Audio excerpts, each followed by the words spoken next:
Good morning, I'm Nate Putter with your sports update. The White Hot Columbus Blue Jackets rolled into Chicago last night and left their hats on the ice. Charlie Coyle notched his second career hat trick, leading the CBJ to a 4-2 victory. Matthew Olivier added a goal and an assist, while Elvis Merzlikins stopped 22 of 24 shots. The Jackets have won 4 straight and 8 of the last 9. They go for 5 in a row tonight in St. Louis. Puck drops at 7. Catch the action right here on The Fan. The Ohio State men's basketball team is in action today. They take their 14-6 record on the road to take on 15-6 Wisconsin. OSU will have the services of Puff Johnson today, as his temporary restraining order was extended to 2 weeks. Tip is at 2, coverage starts at 1 right here on The Fan. The spring game is set for the OSU football team. It's the third Saturday in April 18th to wrap up spring ball. Spring practice begins March 10th. And the Cleveland Cavs' 5-game winning streak ended last night in Phoenix as they fell to the Suns 126-113. Breaking sports news, what happens on The Fan, Ohio sports destination.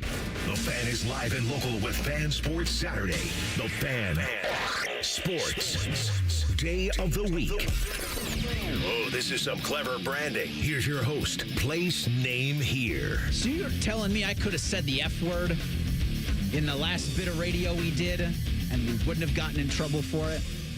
I guess not. Damn. It was like the pre-show. Eric Reiser, Jeff Thidoff, you heard Nate there in the update. Can I bill Fish for a little extra time? I get here like 6 minutes early. I'll tell you the same thing I told Tyvis, same thing I told Joshua Perry. Bill him. Yeah. If at any time at all it comes across your mind, like I should bill.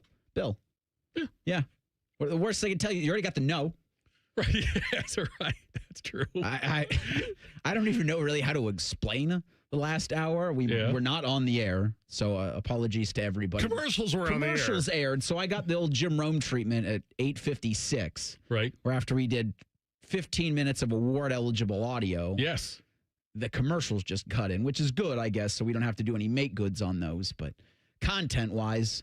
And you might think that nothing is better than the content you'll hear for the next 3 hours, but Tito, I strive to at least do better than nothing. Right? Yeah. That's what we're going for today. Who was the last one in the studio? Was it you? No, it would have been... No, I'm talking like right now. Like just now. I came in, you came in after me, right?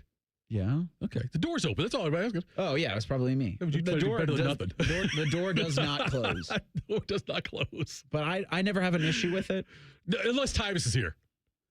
Well, because you could hear him out there. You can hear Tyvis out there. In our offices. Yes. But our office, those who populate the office make enough noise anywhere where Tyvis isn't going to make much of a difference. That's fair. So, these doors aren't Tyvis proof. We hear him over there morning juice sometimes. There's nothing that could properly buffer Tyvis. No. We love that about him. You're hearing him anytime, anywhere, regardless of what you've got that could try to silence the noise. But we're going to effort to put some noise into these microphones, into your ear holes through the next 3 hours. Tyler Danburg's going to join us at 10:30. We'll get an Ohio State off-season discussion, and we'll talk some Ohio State women's basketball as they stay red hot. They avenge a Sunday loss at Iowa, beating Wisconsin the other night. They're 2 games back of UCLA in the Big Ten standings. So that's probably not catching the Bruins, but you have an opportunity there to make some hay in the Big Ten championship. Let me give you a fun stat. What's that? The Ohio State women's basketball team is 18-3. Yeah. The 3 teams they've lost to are combined 58-3. Because, has UConn lost? I think it's UConn, Iowa, and UCLA are their 3 losses. I think they're 58-3. Well, I asked, is UConn, the women's basketball team, have they dropped a game this season? I don't think they have yet.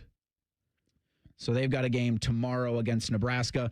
It's all now must win, I believe, for the Ohio State men's basketball team. Yeah. I wasn't comfortable a couple weeks ago. I think Tito, it was either you or Austin Ward. I know Nate was here because we were discussing what a successful January looked like for Jake Diebler's squad. Mm-hmm. And I think so far, so good. And you'd like to have that Washington game back, but the Michigan game, I think, went about as well as you thought. Sure. Considering you were able to take advantage off of the turnovers that you caused for the Wolverines. Michigan's a legitimate national championship contender. Ohio State's just trying to get into the big dance. Those are the ceilings for both squads this season. And so this time next week, I think you're looking at a matinee matchup against the Wolverines at RIP Value City, but at the Schottenstein Center, where you're just looking to stay competitive through 40 minutes of basketball. Yes, it's the game against Michigan up north. You're right. Ohio State was very competitive, right, until like the last 5-6 minutes maybe. Yeah. Is that when it kind of they pulled away? And that's when that feels to me that needs to be Bruce Thornton time. Yeah, Michigan's just so good, and so much better than you. Yeah. Michigan's just better. Yeah, it's They have funny. legitimate size. They have legitimate NBA talent. Ohio State doesn't have that. They don't. They've got Ohio State's going to have to rely on either Thornton or Mobley getting hot and then somebody unexpected contributing. Yeah, Mobley's got to be your alpha. Yeah. In any game that they would like to be competitive in and then win, it's got to be Junie Mobley, and he's got to hit from beyond the arc. And for the past couple of games, that's been the case. Now, I'm not expecting them to beat Michigan, but today in Madison at the Kohl Center, beat Wisconsin. Yeah, they're very even. Like Wisconsin's game ahead of them in the Big Ten, similar records. Right now, I think in the latest bracketology stuff I've seen, Ohio State's in as like a 10 seed, and Wisconsin's not in. But still, they're very comparable. This gets you that quad one win that you'll need. This will get you against just some momentum and to feel good about the way you're playing. We're still looking to see the status of Christoph Tilley and Gabe Cupps. Cupps has been dealing with a foot issue. Tilley's has been upper body for the past couple of weeks. Right. So I wonder if he's still dealing with concussion symptoms or maybe he's still got something else ailing him above the waist. Puff Johnson will be available. His role will likely be expanded. I think his temporary restraining order was extended through February 11th. 2 more weeks is what I think, yeah. The NCAA wanted to move his case to federal court. That was denied. And so I think they're still going to duke it out here in Franklin County. Advantage us. Whether or not he's eligible to continue playing for the basketball Buckeyes. But Brandon Beam will be in here to warm you up at 1 o'clock. And then the tip-off over at the Schottenstein Center will be at 2 again for Ohio State over and Wisconsin. In Wisconsin, yes. The women's basketball team plays tomorrow against Nebraska at the Schottenstein Center. But the Kohl Center for Buckeyes and Badgers today at 2 p.m. You also heard Nate in the update talking about the Red Hot Blue Jackets. Now 7-1 with Rick Bowness as the new bench boss.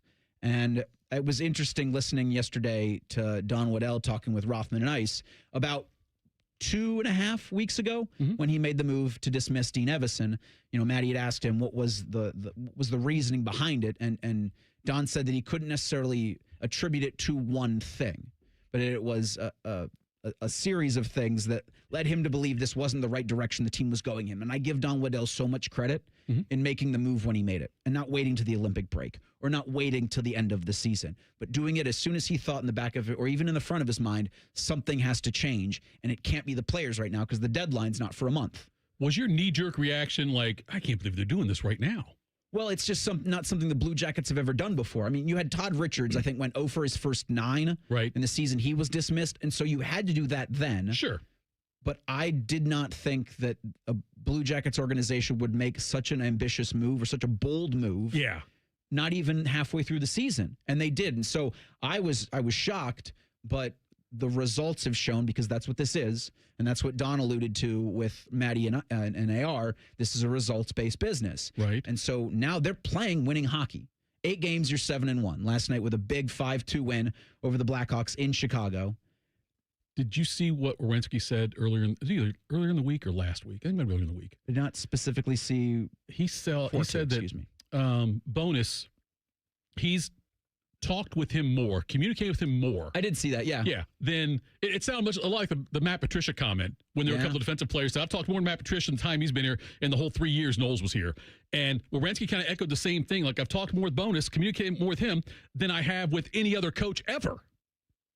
Which tells you something. That's nuts to think about, but yeah, and the Bonus bump happened right away. Yeah. You know, first game against the Calgary Flames, you're able to win that 5-3.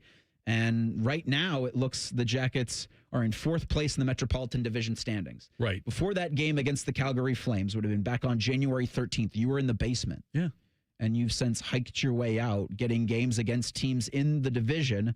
And now you look with 3 left before the Olympic break to get some serious momentum before you get a couple weeks off. Right. Is a nuts thing to think about where we were this time last month. It is so much fun when the Jackets are playing relevant games in February and March. You know, like it just changes, even if they're not cup contenders. But we've seen they can make noise when they get into the playoffs. But even if they're not considered contenders for the cup, just having meaningful games in February and March for both men's basketball and CBJ, God, that'd be huge. They're 6 points back in the playoffs right now with a game in hand on the Islanders. Yeah. It's so important when you have this kind of lull in our sports calendar, because you have the Super Bowls next week. Right. You have, obviously, the Olympics are coming up but you don't have Ohio State football. You don't have Ohio State football games to really capture the attention of this town. And for the Blue Jackets and for their fan base, I thought this was so important to have a winning streak, or at least winning 3 of your last 4 or 4 of your last 5 going into the Olympic break, because so many of them this month have been at Nationwide Arena. And the final game is against the Chicago Blackhawks, I want to say. Yeah, it is. Coming up in a couple of days. That's your final game going into the break. And if you're able to have this hope going into a break, and you're able to do so, you're able to play the way they've been playing with your younger guys, the guys that had been struggling under Dean Evison now, and with not getting enough ice time and not getting enough opportunities, now kind of being your catalysts while you're also leaning on your veterans. You talked about Zach Werenski, who assisted on 3 of the Jackets' goals. He assisted on 2 goals last night. He became the first player in franchise history with 3 consecutive 40-assist seasons. Wow. He also joined Artemi Panarin as just the second player in CBJ history to register 3 consecutive multi-assist games. And so that's the kind of streak that he's having. And so much more important, I think, than anything, is to have results like this going into a break that you're going to see Zach Werenski play on an Olympic stage. Because with hockey in the Olympics, so much more of the national attention gets put on that than does the NHL. Sure. Yeah, absolutely. It becomes you can grab the audience by the throat and say, this is important. Yeah. And what we saw with the Four Nations, with how Zach played then, something I expect similar when they head out to Milan in a week or so. But Blue Jackets are in St. Louis tonight. Looks like it'll be a Jet Greaves game as they go against the Blues at 7 o'clock, I want to say. Ryan Baker's going to be at that game. So, Bake, don't disappoint. 6:30 for your pregame coverage on the Fan. So, a busy day here in Old We can Columbus blame Baker, town. though. If they lose, we can blame Baker. Absolutely going to throw it at Okay, him. good. Yeah, because that'll only be, again, the second loss for Rick Bowness. Yeah. I did look it up as we were talking about the Blue Jackets in regards to the Ohio State women's basketball team. Mm-hmm. So their loss, the first loss they suffered this season was against UConn. The Huskies are 21-0. And then last Sunday, they lost to Iowa. The Hawkeyes are 18-3. And then there's one more loss somewhere. But UCLA it was. UCLA, and the Bruins have not lost. Or no, Bruins have lost once. They're 20-1. I was 18-3? Mm-hmm. I got them 18. Oh, I guess I do see that. Okay, yeah. Did you hit the refresh button? I did. Yes, I did. That's the one. That's the one I missed. So for Kevin McGuff's team, yes. we had him on a couple weeks ago, and he talked about the ambitious scheduling. He had talked about dealing with such a young team and kind of bringing them through it, every single game being something different. And yeah, you've seen that because they won. Was it? My weeks are getting blended together because they beat TCU on Martin Luther King Day, right, on that neutral site game, and then had that game against Iowa. That game was in Columbus. No, that was in Iowa. They've got a game against the Hawkeyes coming up on February 1st. I'm looking at UCLA's schedule. We'll get ourselves together coming up in the break. Are we on the air right now? I don't even know. And Ryan Day addressed his team's offseason and their new offensive coordinator. You'll hear from Ohio State's head coach coming up next. Sports Saturday on The Fan. We're the girthiest radio station in the history of radio. Uncomfortably girthy. This promo is uncomfortable. The Fan, Ohio's girth destination. At Great Lakes Hyundai, the savings are so good. Don't start the new year with the same old ride. Right now, score low lease payments on all 2026 models, like $149 a month for a brand new Elantra or $159 for a new Sonata. Hurry in and kick off the new year right. Columbus or Dublin or glakeshyundai.com. With approved credit, $39.95 down plus tax, title, and fees. 2-year lease with 10K miles per year. New Hyundais come equipped with owner assurance and America's best warranty. A 10-year, 100,000-mile powertrain coverage. Ends 2-2. I'm John Morgan of Morgan & Morgan. Why should you hire America's largest injury law firm for your case? There's lots of reasons. Just like there's a reason millions of people called us last year in their time of need. When it comes to fighting for justice and compensation, millions of people across the country trust us to go to battle for them. We became the largest injury law firm in the world for a reason. There's only one Morgan & Morgan. For the people.com. Injured? Dial pound law. Morgan & Morgan, Ohio office located at 600 Vine Street, Cincinnati. Prior results do not guarantee a similar outcome. Hey, what's up? It's T-Bone. Columbus, are you hungry? Well, it's a good thing Uber Eats has the best deals at all your favorite local restaurants. Like this great deal at El Vaquero. From now until March 31st, you can get a buy one, get one free quesadilla deal, all on the Uber Eats app. That's good for me, but I need to figure out what everybody else is going to eat. So next time you're craving a great meal, don't overthink it. Just get on the Uber Eats app and save big with a great deal. Order now only on Uber Eats. Terms apply. See app for details. Ah, college. A time to broaden the mind, question, learn. A time to challenge the status quo. And eat a ridiculous amount of pizza, which you can buy with your Huntington Bank debit card with the Ohio State University logo. Huntington Bank is proud to be the official consumer bank of The Ohio State University and the unofficial bank of pizza. Let's go Bucks! Let's get more from money. Switch to Huntington Bank. Welcome. We asked parents who adopted teens to share their journey. Nathan has taught me to embrace the moment. Age-wise, I'm in my late 60s. I'm old enough to be his grandfather. Will he be embarrassed to acknowledge me as his dad? I think the most important thing we can do is let them know that they're safe, that they're valued and cared for and loved, and that they're important. I knew I wanted to be adopted by him because of how he taught me to be the person who I am today. And it's coming from a dad that didn't expect to become a dad, and I feel very proud to be his son. I was what he needed, and he was what I needed. Every day is full of new opportunities. That's what it's been about, realizing the simple things that it takes to make such a huge difference in these kids' lives. Learn about adopting a teen from foster care at adoptuskids.org. Brought to you by Adopt US Kids, the U.S. Department of Health and Human Services, and the Ad Council. It's time for Super Bowl 60. And since we're the official radio home of the Super Bowl, we can say Super Bowl and not big game. So we're going to say Super Bowl a lot. Seahawks and Patriots in the Super Bowl, Sunday, February 8th, here on The Fan.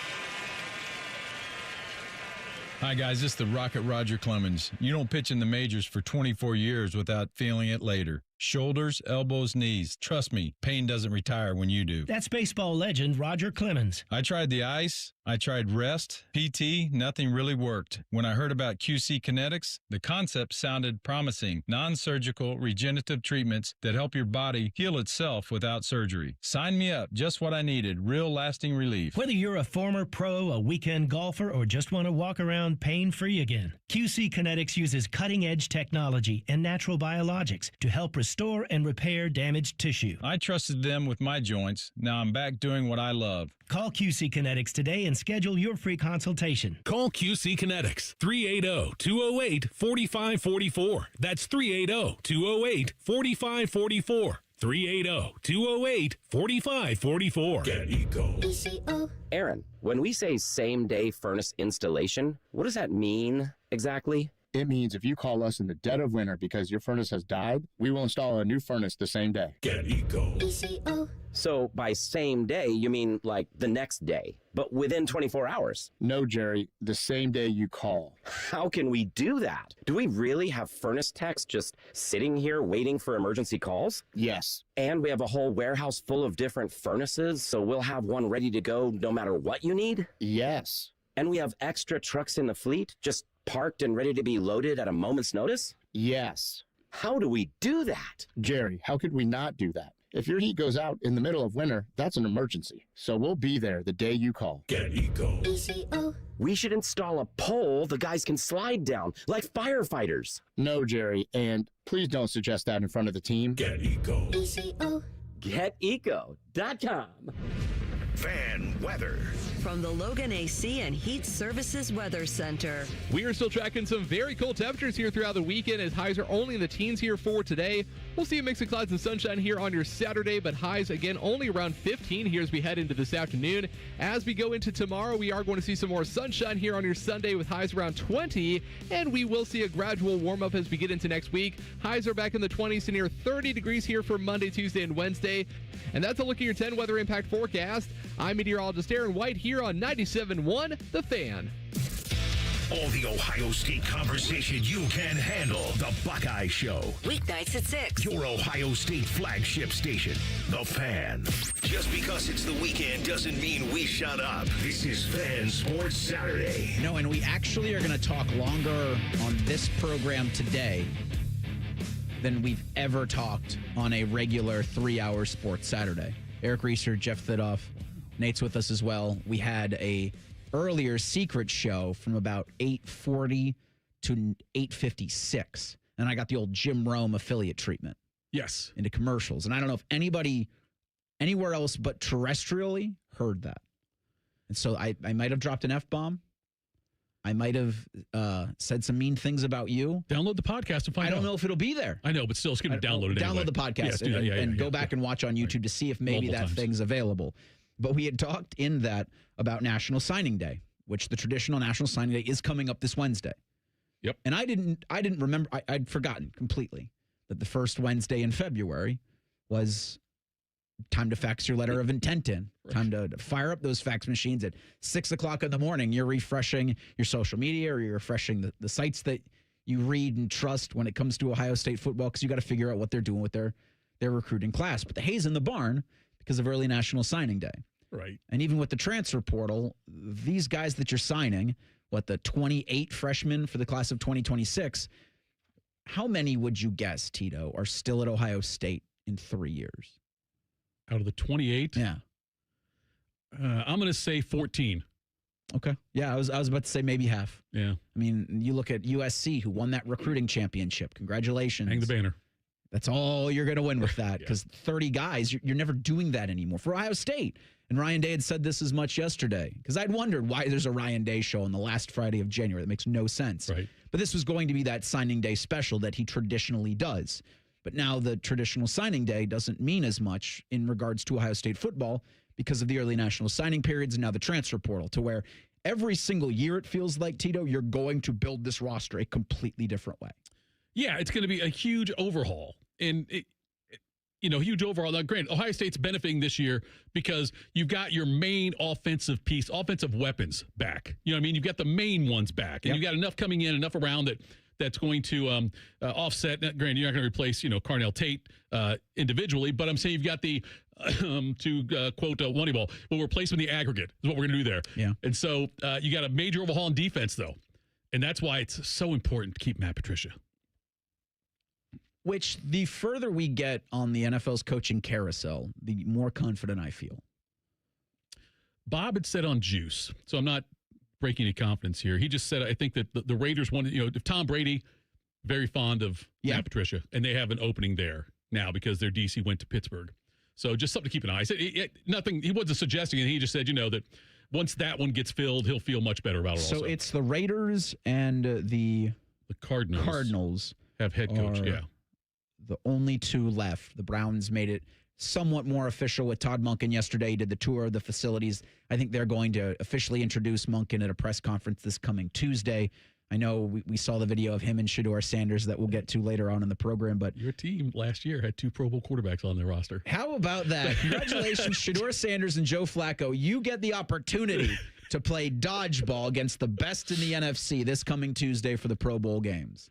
Which one makes the Pro Bowl more of a joke? That Shedeur got in or that Flacco gets in? Shedeur.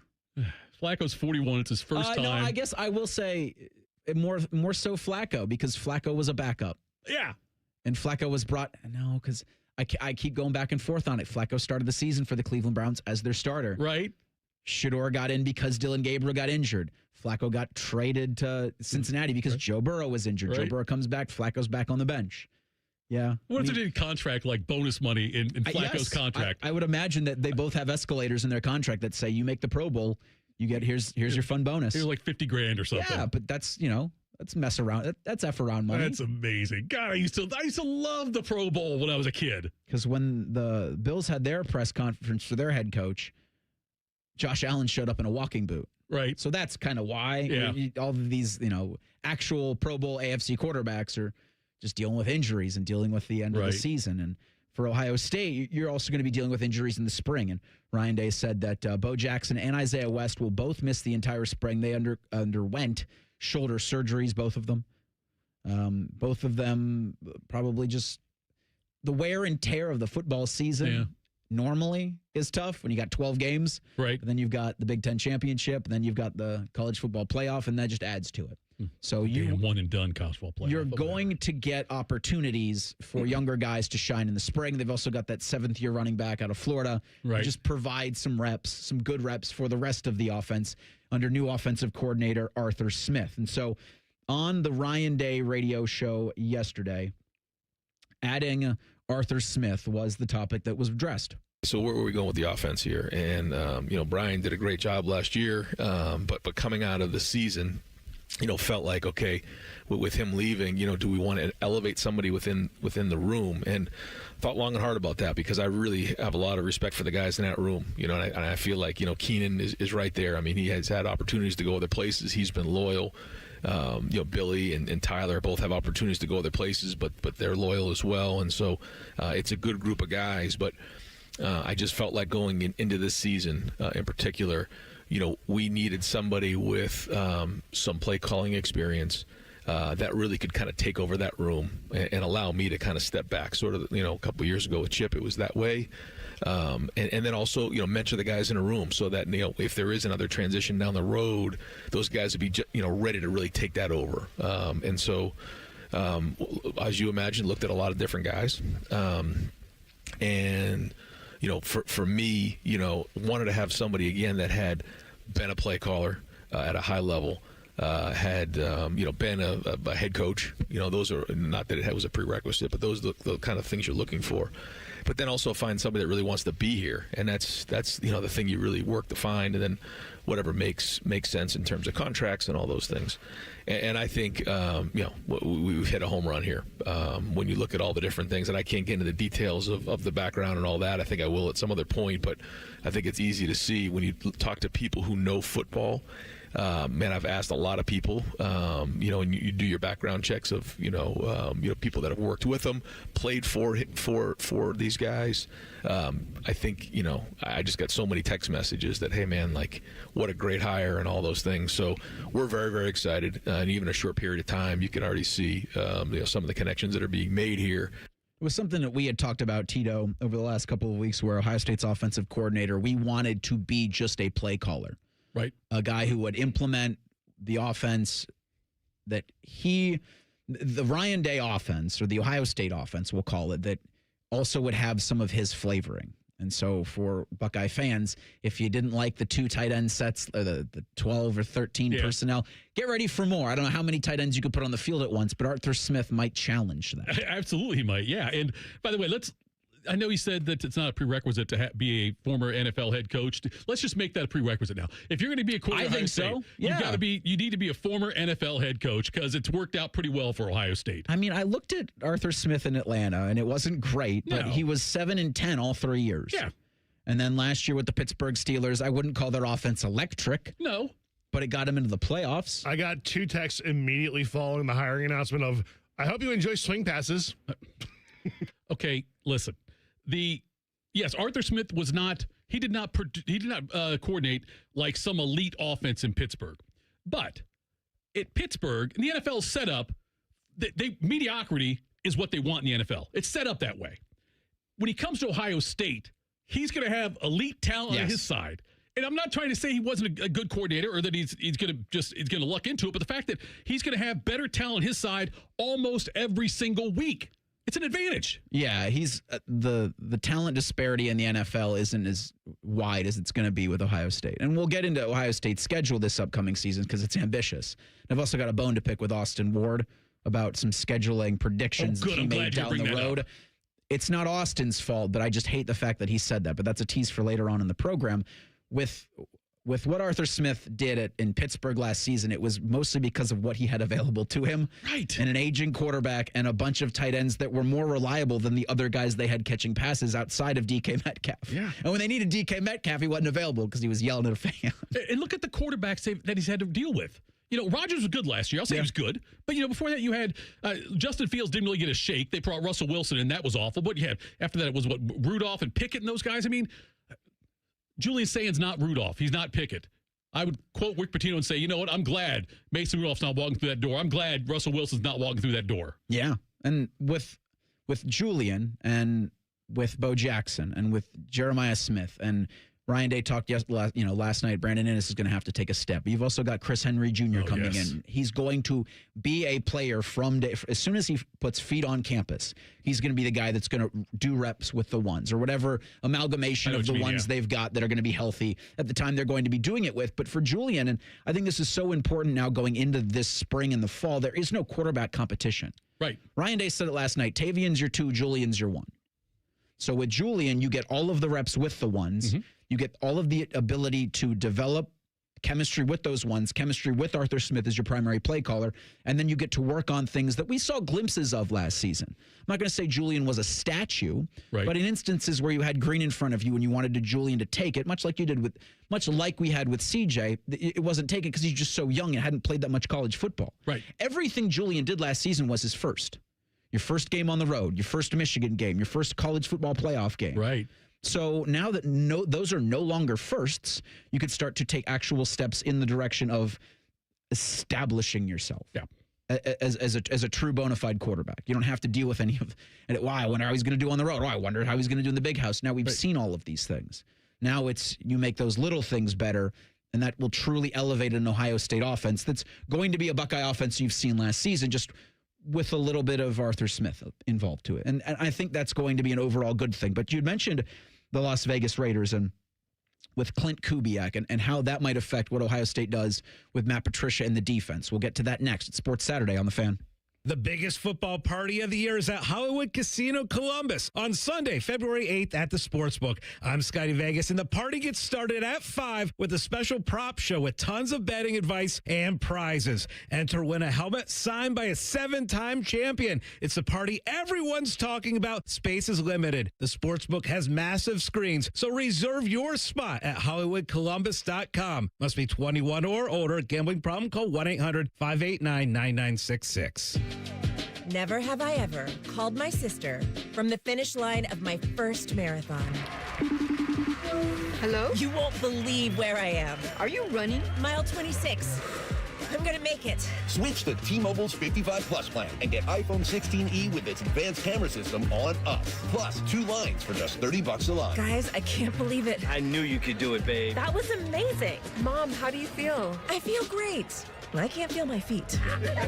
Let's take a picture. And then you may carry me to the car. Share every stride, every mile, every memory on America's best network. Switch to T-Mobile's 55 Plus plan and get iPhone 16e on us and 2 lines for just $30 a line. With 24 monthly bill credits and 2 eligible port-ins on Essentials 55 Plus for well-qualified customers with autopay plus taxes, fees, and $35 device connection charge. Credits end and balance due if you pay off early or cancel. Contact us. Finance agreement 128 gigabytes, $599.99 required. Best mobile network in the U.S. based on analysis by Ookla of Speed Test Intelligence Data 1H 2025. Visit T-Mobile.com. We test marketed naming the show A Guy and His Butlers. Oh, that is very touching. But we thought Bishop and Friends had a better ring to it. Weekday mornings at 9. The Fan. Instead of annoying national people talking to you this weekend, we've opted for annoying local people. This is Fan Sports Saturday. So you're looking at 2 current vacancies in the NFL, the Las Vegas Raiders and the Arizona Cardinals. Now, the reporting seems to suggest that Las Vegas is going to wait out Seattle in the Super Bowl next week and then hire their offensive coordinator, Clint Kubiak. And we know with Tom Brady's connections and his time in New England how close he probably is professionally with Matt Patricia.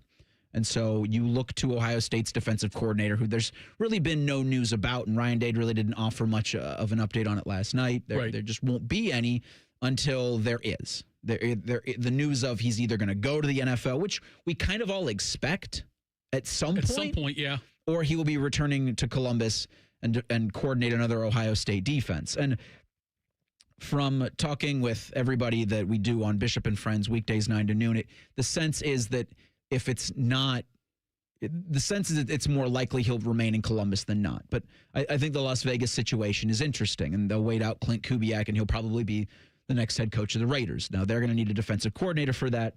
All signs would point to Patricia. I was also thinking about other teams that need defensive coordinator help, that the San Francisco 49ers, what might happen in Cleveland with Jim Schwartz and him reportedly being upset that he was passed over for Todd Monken. And do they let Schwartz go, or do they trade Jim Schwartz, or however he's not coordinating the Browns defense? Right. Is that an offer that would be extended to Matt Patricia? Because if I'm an NFL team in need of a defensive coordinator, I'm at least giving a call to him. All signs point to, and people I've talked to, Patricia likes it here. His family likes it here. They like Columbus. Yeah. He's had a great time here, I think, so far. And so I think it would take either a head coach offer, which isn't forthcoming in the NFL for him right now, or a Chip Kelly-esque contract, to get him to go. Because if $6 million will do it, Yeah, I would think that would do it. Probably. Yeah. And I wouldn't blame him one bit for that. But if he believes, and I believe, like this Ohio State train's not slowing down. Now we might see, we'll talk about the schedule and might be, but nonetheless, this is going to just keep going. And so I expect every year Ohio State to have great talent on defense and to have great stats and perform very well. Yes. And so it's not like this would be a one-time opportunity for him to go to the NFL again. You know, like and I know if he's close with Brady and all that, and if he believes in the Raiders, I don't know if Vegas is a place you want to raise your family. I don't know about that. I'm not trying to, but he's got younger kids, and so I think he likes it here, and that NFL opportunity will always be there. If he enjoyed last year and enjoys working with Ryan Day, I would think it'd be tough to get him out of here. Yeah. And what with your roster every year, there's going to be the turnover. Mm-hmm. You're going to be losing guys to the NFL. I saw a mock that had both Arvell and Sonny going in the top 10. Right, yeah. And that's bonkers to think about. 2 linebackers for Ohio State. 2 linebackers at any school. Right. Going in the top 10 of the NFL draft. And Ohio State, every year is going to have to go into the transfer portal, and they got Christian Allegro from Wisconsin. The thing for me about Ohio State's defense and its look is how they're going to replace or try to replace what Caleb Downs did. And so you bring in Terry Moore from Duke, you bring in Florida State transfer Earl Little, and Ryan Day last night talked about just what those 2 guys who've had experience at high levels of football and what they can bring to an Ohio State defense, regardless of who's coordinating it. Terry Moore is somebody that Matt Guerrieri was aware of. He was an All-American, was hurt last year. But when you look at his play, man, he's a dynamite player, electric player, has great range, somebody that came in to Duke and I believe played running back coming in and then moved to safety. And Terry really has a lot of range back there, and I think he's going to really complement Leroy. He's going to complement our guys back there, Jalen McClain, who to me had a great year last year, and so that was really, really important. And then Earl Little is somebody who really has a lot of versatility, which is great. Similar to the way Caleb was, where he could come down and play nickel, he can play safety. Somebody that Brandon Ennis and the guys down in South Florida were very familiar with. So I think he's been able to kind of understand what the culture is and come in here. His dad was a tremendous player, and when you watch him play at Florida State, I mean, he was running and hitting. Was at Alabama with Caleb Downs as well. So there was some, a lot of questions asked. Hey, talk to us about this guy. Is it the right fit? Those type of things. So we felt like that was big there. And so really your first chance to see kind of how this 2026 Ohio State roster looks on the field. Starting March 10th will be spring practices, and then Saturday, April 18th for the Ohio State spring game. Ryan Day added last night that they're going to determine what it's going to look like the closer you get to that date. But it's always every year. It's just kind of, we'll see closer we get to. But I think they did more of a football game this past season. So that's good to see. So I think you would expect it to be more to that, because with every year you're going back to the transfer portal, you've got to get these guys playing football. They've done practices, they've done drills, they've done position work. Now it needs to be about playing football on the field and installing your defense as early as possible. That's always an interesting dynamic to me, how they balance that. Like how the decisions are made on what the spring game is going to look like, because you do want to get some live bullets out there. You know what I mean? You want people, you got guys that are coming in from the transport, and also these freshmen that are going to be on campus early. Yep. And you want to see what they can do in a game situation that you can't always simulate in practice. No, there's nothing like a game situation in Ohio Stadium. The closest thing you get is the spring game. Yeah. And so I think it's really important for everybody, really, to get more of that game experience. Now, with Julian, he's had all of it, so I look to Tavian and think that would be a great opportunity to get him some actual live game reps. Yeah. You put him in there with the one. And a point of contention I've had with Ohio State over the past couple of years, and there haven't been many, is in situations where you've got a 2-touchdown lead and there's no chance of an opposition coming back at you, get your backup in and give them the full complement of Ohio State's offense. Sure. Because you never know when you're going to need him. I still wish, and I don't say it happened, Reese, I'm shaking my fist at the cloud when I say this, but I wish that there would be another game in the spring where you bring in an Ohio school to play in the Horseshoe and do a scrimmage, and where you can still dictate some of the way things are going. It doesn't have to be a straight like a game, but you do some kind of like, instead of doing Ohio State versus Ohio State, do Ohio State against, I'm going to say, because this is what will pique your interest, OU. You know what I mean? No. Every spring, sign me up for that. And just think about like how, and you sell tickets to it. Yeah. You know, you're going to fill it up. Yes. Or come close to it. You might not fill it up 100,000. You might get 60,000 in there, though. Make it 70, depending on you make the tickets cheap. How many people would come in there for that and watch it? And then it also gives you an opportunity for another Ohio school with Ohio kids to play in the Horseshoe. Yeah. And I think that's so important for so many of these schools that are in the MAC that are, I mean, even some of the Mount Unions of the world. Like, come down and scrimmage just to see, just to have that experience. I think would be great for everybody. And now when you look at the lines of scrimmage, when you look at some of your depth pieces on your rosters in college football, those are the schools you're going to look to fill those spots. Absolutely, no longer are you going to get a 5-star offensive tackle out of high school. Right. You're going to get a guy out of the portal. You're going to fill up the interior of your line in the portal. Yeah. You're not getting guys from the high school ranks anymore because those take time to develop. And as we've seen, we just don't have that kind of time. Austin Ward, how dare you? That's next. Sports Saturday on The Fan. A lot of hosts have been on our airways in the past 30 years. Some good, some bad, some really bad.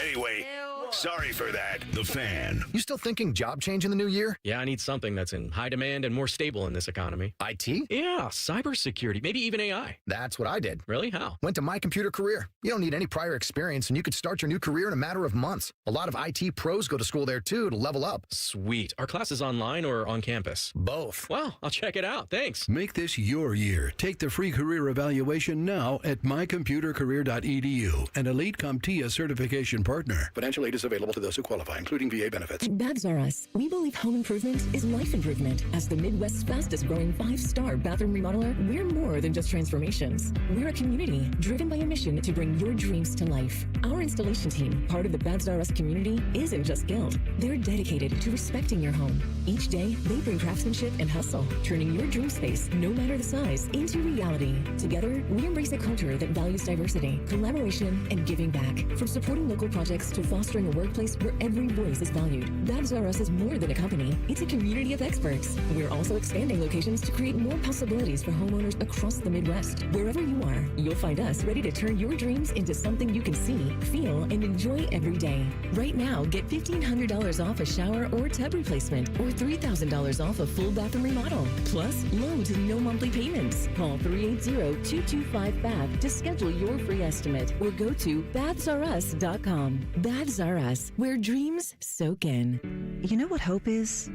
Hope is action. Carving a path forward, even when it's hard.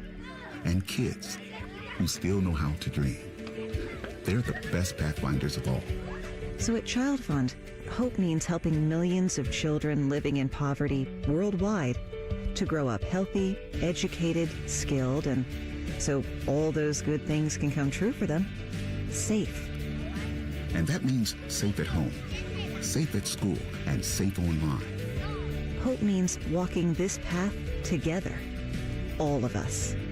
Because when we work together, we can do so much more. That's right. Hope includes you. Child Fund, because we need each other. To learn how Child Fund works with children in 23 countries to help them achieve their full potential, visit childfund.org. That's childfund.org. Rothman and Ice. So who's the source of this? One of those sites I go to. Is it okay? Is this, I don't know. hold on. You better clarify what site it's on. Clip that. Okay. Rothman and Ice. Weekdays at noon. Sponsored by Pella Columbus. The Fan. This is Pause Before You Play, and it's time for more game day picks from local sports fans. You're on the air. Who you got? Actually, I'm not betting. Just chilling and watching the game. I know that move. A pause. Sounds like you've got a winning strategy. Exactly. After I set limits and recognized the risk, I knew it was time to stop. Now that is responsible betting, folks. Sports are fast. Betting shouldn't be. Make a plan at pausebeforeyouplay.org. That's pausebeforeyouplay.org. Hello, it's John Kozik, founder and president of TurboTrack Realty, and I buy real estate as is fast for cash. Give us a call today for an all-cash offer at 614-470-2000, 614-470-2000. I buy vacant properties, inherited homes, divorce situations, death in the family. I even buy my tenants won't pay me the rent houses. Give us a call today for an all-cash offer at 614-470-2000, 614-470-2000. All your favorite fan shows are available when you want them. Head to 971thefan.com and hit that subscribe button. The Fan, Ohio sports destination. Sports talk, weekend style. You're listening to Fan Sports Saturday. Yes, you are. Eric Reiser, Jeff Thidoff, Nate's here as well. Our silent alarm is out, so maybe the dump button is as well. Oh, be careful then. So no F-bombs dropped in the next hour and 20 minutes. Thank God Jen Winters isn't here. And then we've also got Ohio State basketball coverage starting at 2 o'clock. So Paul, Ron, Brandon Beam, no F-bombs dropped then either. Skip, yeah, if you're listening. You said in the next hour and 20 minutes. Does that mean in that last hour? 2 hours and 20 minutes. We'll swear a bunch in the 1 o'clock hour. We'll swear a bunch in the noon o'clock hour. Noon o'clock hour, yes. Because the 1 o'clock hour is Ohio State basketball coverage. Buckeyes are at Wisconsin playing the Badgers at 2 o'clock. Skip's done time, by the way. Like time in the slammer? Yeah. He's done time. Wow. Not many people know I thought that. maybe like radio jail. No. He's done time in the slammer. He's got quite the. Can you say what for? I'm not going to say because I don't want to be the next guy who gets it from him. Makes sense. He's not. He's one I would never cross. No, you don't cross Skip Mossick. No. What you might cross out on the schedules for Ohio State football are games in 2027, 2028 against Alabama, in 2030 at Georgia, 2031 hosting the Georgia Bulldogs. Those 4 games, you might cross those out, according to the dastardly Austin Ward. He's who just said yesterday on the Buckeye Show that Alabama-Georgia series will not be played by Ohio State because the marquee non-conference games that have stakes now exist in the college football playoff. How dare you? He's right. I hate that, though. Yeah, I do, too. I hated it when you had Steve Sarkisian earlier in the season say, well, why are we playing that game next September against Ohio State? What does that matter? It's coming back to bite us in the ass. Do you think if they increase the playoff field, these things can come back? I think that's probably the most likely way of saving it. If it goes to 16. Yeah, so it's not going to 16 for 2026. No. I think that was unveiled earlier this week that they're staying at 12. They're just going to have some different seeding mechanisms for Group of 5 and for conference champions. And the Notre Dame rule. Fine. Yeah. When they do move to more teams, then I think maybe. But I also think maybe not, because you don't need to play those, because if you're in Ohio State, all you got to do is just win all your games and you're in the college football playoff. Right? Yes. If you're Ohio State and you run through this schedule in 2026, where you're playing at Texas, it's going to have a number next to them. Right. You got games against Illinois, then you're at Iowa, then you've got a game at Indiana, and then you have a bye week, week 9 of the season. Then you're at USC, then you're hosting Oregon, then you play at Nebraska, and then the final game against Michigan, and then that next week you're in the Big Ten Championship. You run through that gauntlet with 1 loss or maybe unblemished. Yeah. Doesn't matter. So in 2027, Michigan is scheduled to play at Texas. Uh-huh. In 2033 and 34, a home and home with Notre Dame. Do you think those games happen? The Notre Dame one, I'm not sure. Okay. The thing with 2027 and 2028 at Alabama is because those are so soon. Mm-hmm. More so the 2027 game when you're hosting the Crimson Tide. Right. I think that's got the best chance of staying on the schedule. But I look to 2035 in a game against Boston. That's not happening. 2035? I'm not playing Boston College then. Who knows what college athletics is going to look like in 2035? Who knows what the world might look like? We might have that meteor come sooner rather than later. That's a good point. We might also have our silent alarm still not working. 2029 and 30, Oklahoma's home and home with Nebraska. Does that one stick? Probably not. And then... Wait, did you say Nebraska? Oklahoma's got Nebraska, 29 and 30. And then, I know it's not... the beauty of Indiana is... they never schedule games like this in the past. So, like, their schedule, there's nothing going to affect their schedule the next few years. Like, this year they got North Texas, Howard, and Western Kentucky. Then they've got Kennesaw State, Indiana State, UMass, Austin Peay, Eastern Michigan, Miami, Ohio in 2028. They do have a home and home with Notre Dame in 30 and 31. That's not happening. And I understand from the Big Ten and from the SEC, if the SEC especially, if they go to the 9 conference games, right, then they probably feel they don't need these. They've got 9 games in the SEC that they would argue are tougher than anything else any other college football team has to deal with. And I would even argue for the Big Ten's sake, if you look at Ohio State's schedule this season, you any season actually, I'll say it for the Buckeyes, you don't need a Texas game. But I don't think you should hide from those or you should run from those. I think you should always have a marquee non-conference opponent, especially if you're going to be offering or asking more from the fan base. If you're going to say our ticket prices are going up, now we've got these sexy new lodge seat or these new lodge seats or whatever you want to call the boxes that'll be in the south end zone, I think, with the wide asses on top of them. Mm-hmm. If you're going to ask for $6,000 a piece for those, then you need to have more than just what's offered in a Big Ten season. And that's, I think. I try to balance, Eric. We're like, yeah, you know what? It would be strategically smart for Ohio State not to play the marquee non-conference games. Strategically, right? If the ultimate goal is win a national championship. If you're trying to avoid losses, yes. Right. Okay. If you're trying to avoid I hate the idea of running from that. So do I. But I also balance and I'm looking at but what's best for college football? What's best for your fan base? Do you think the fan base for Ohio State, given a vote, would vote for, hey, kill these marquee games because I just want to make sure we're a top 4 seed every year? Or would they say, you know what, we'll take our chances. I want to see Alabama in Columbus. I want to see Georgia in Columbus. Yeah, I think they'd lean that. I think so, you got to see Bama in Columbus. And to Austin's point that he made with Beam yesterday on the Buckeye Show was that those games will happen. Alabama will come to Columbus, or a similar school will come to Columbus, just in the college football playoff. And I say, why wait? Yeah, I mean, and I know it's a different sport, but basketball, Tom Izzo every year loads up his non-conference schedule. Sure does. Loads it up to get his team ready for when you're playing against great teams at the end of the season. And gets them ready for the Big Ten play also, for Big Ten play as well. And I'm not saying Ohio State's got to load up, have Miami and Notre Dame and Oklahoma on the schedule every year, but I think last year's game with Texas did wonders for Julian Sand. Yes.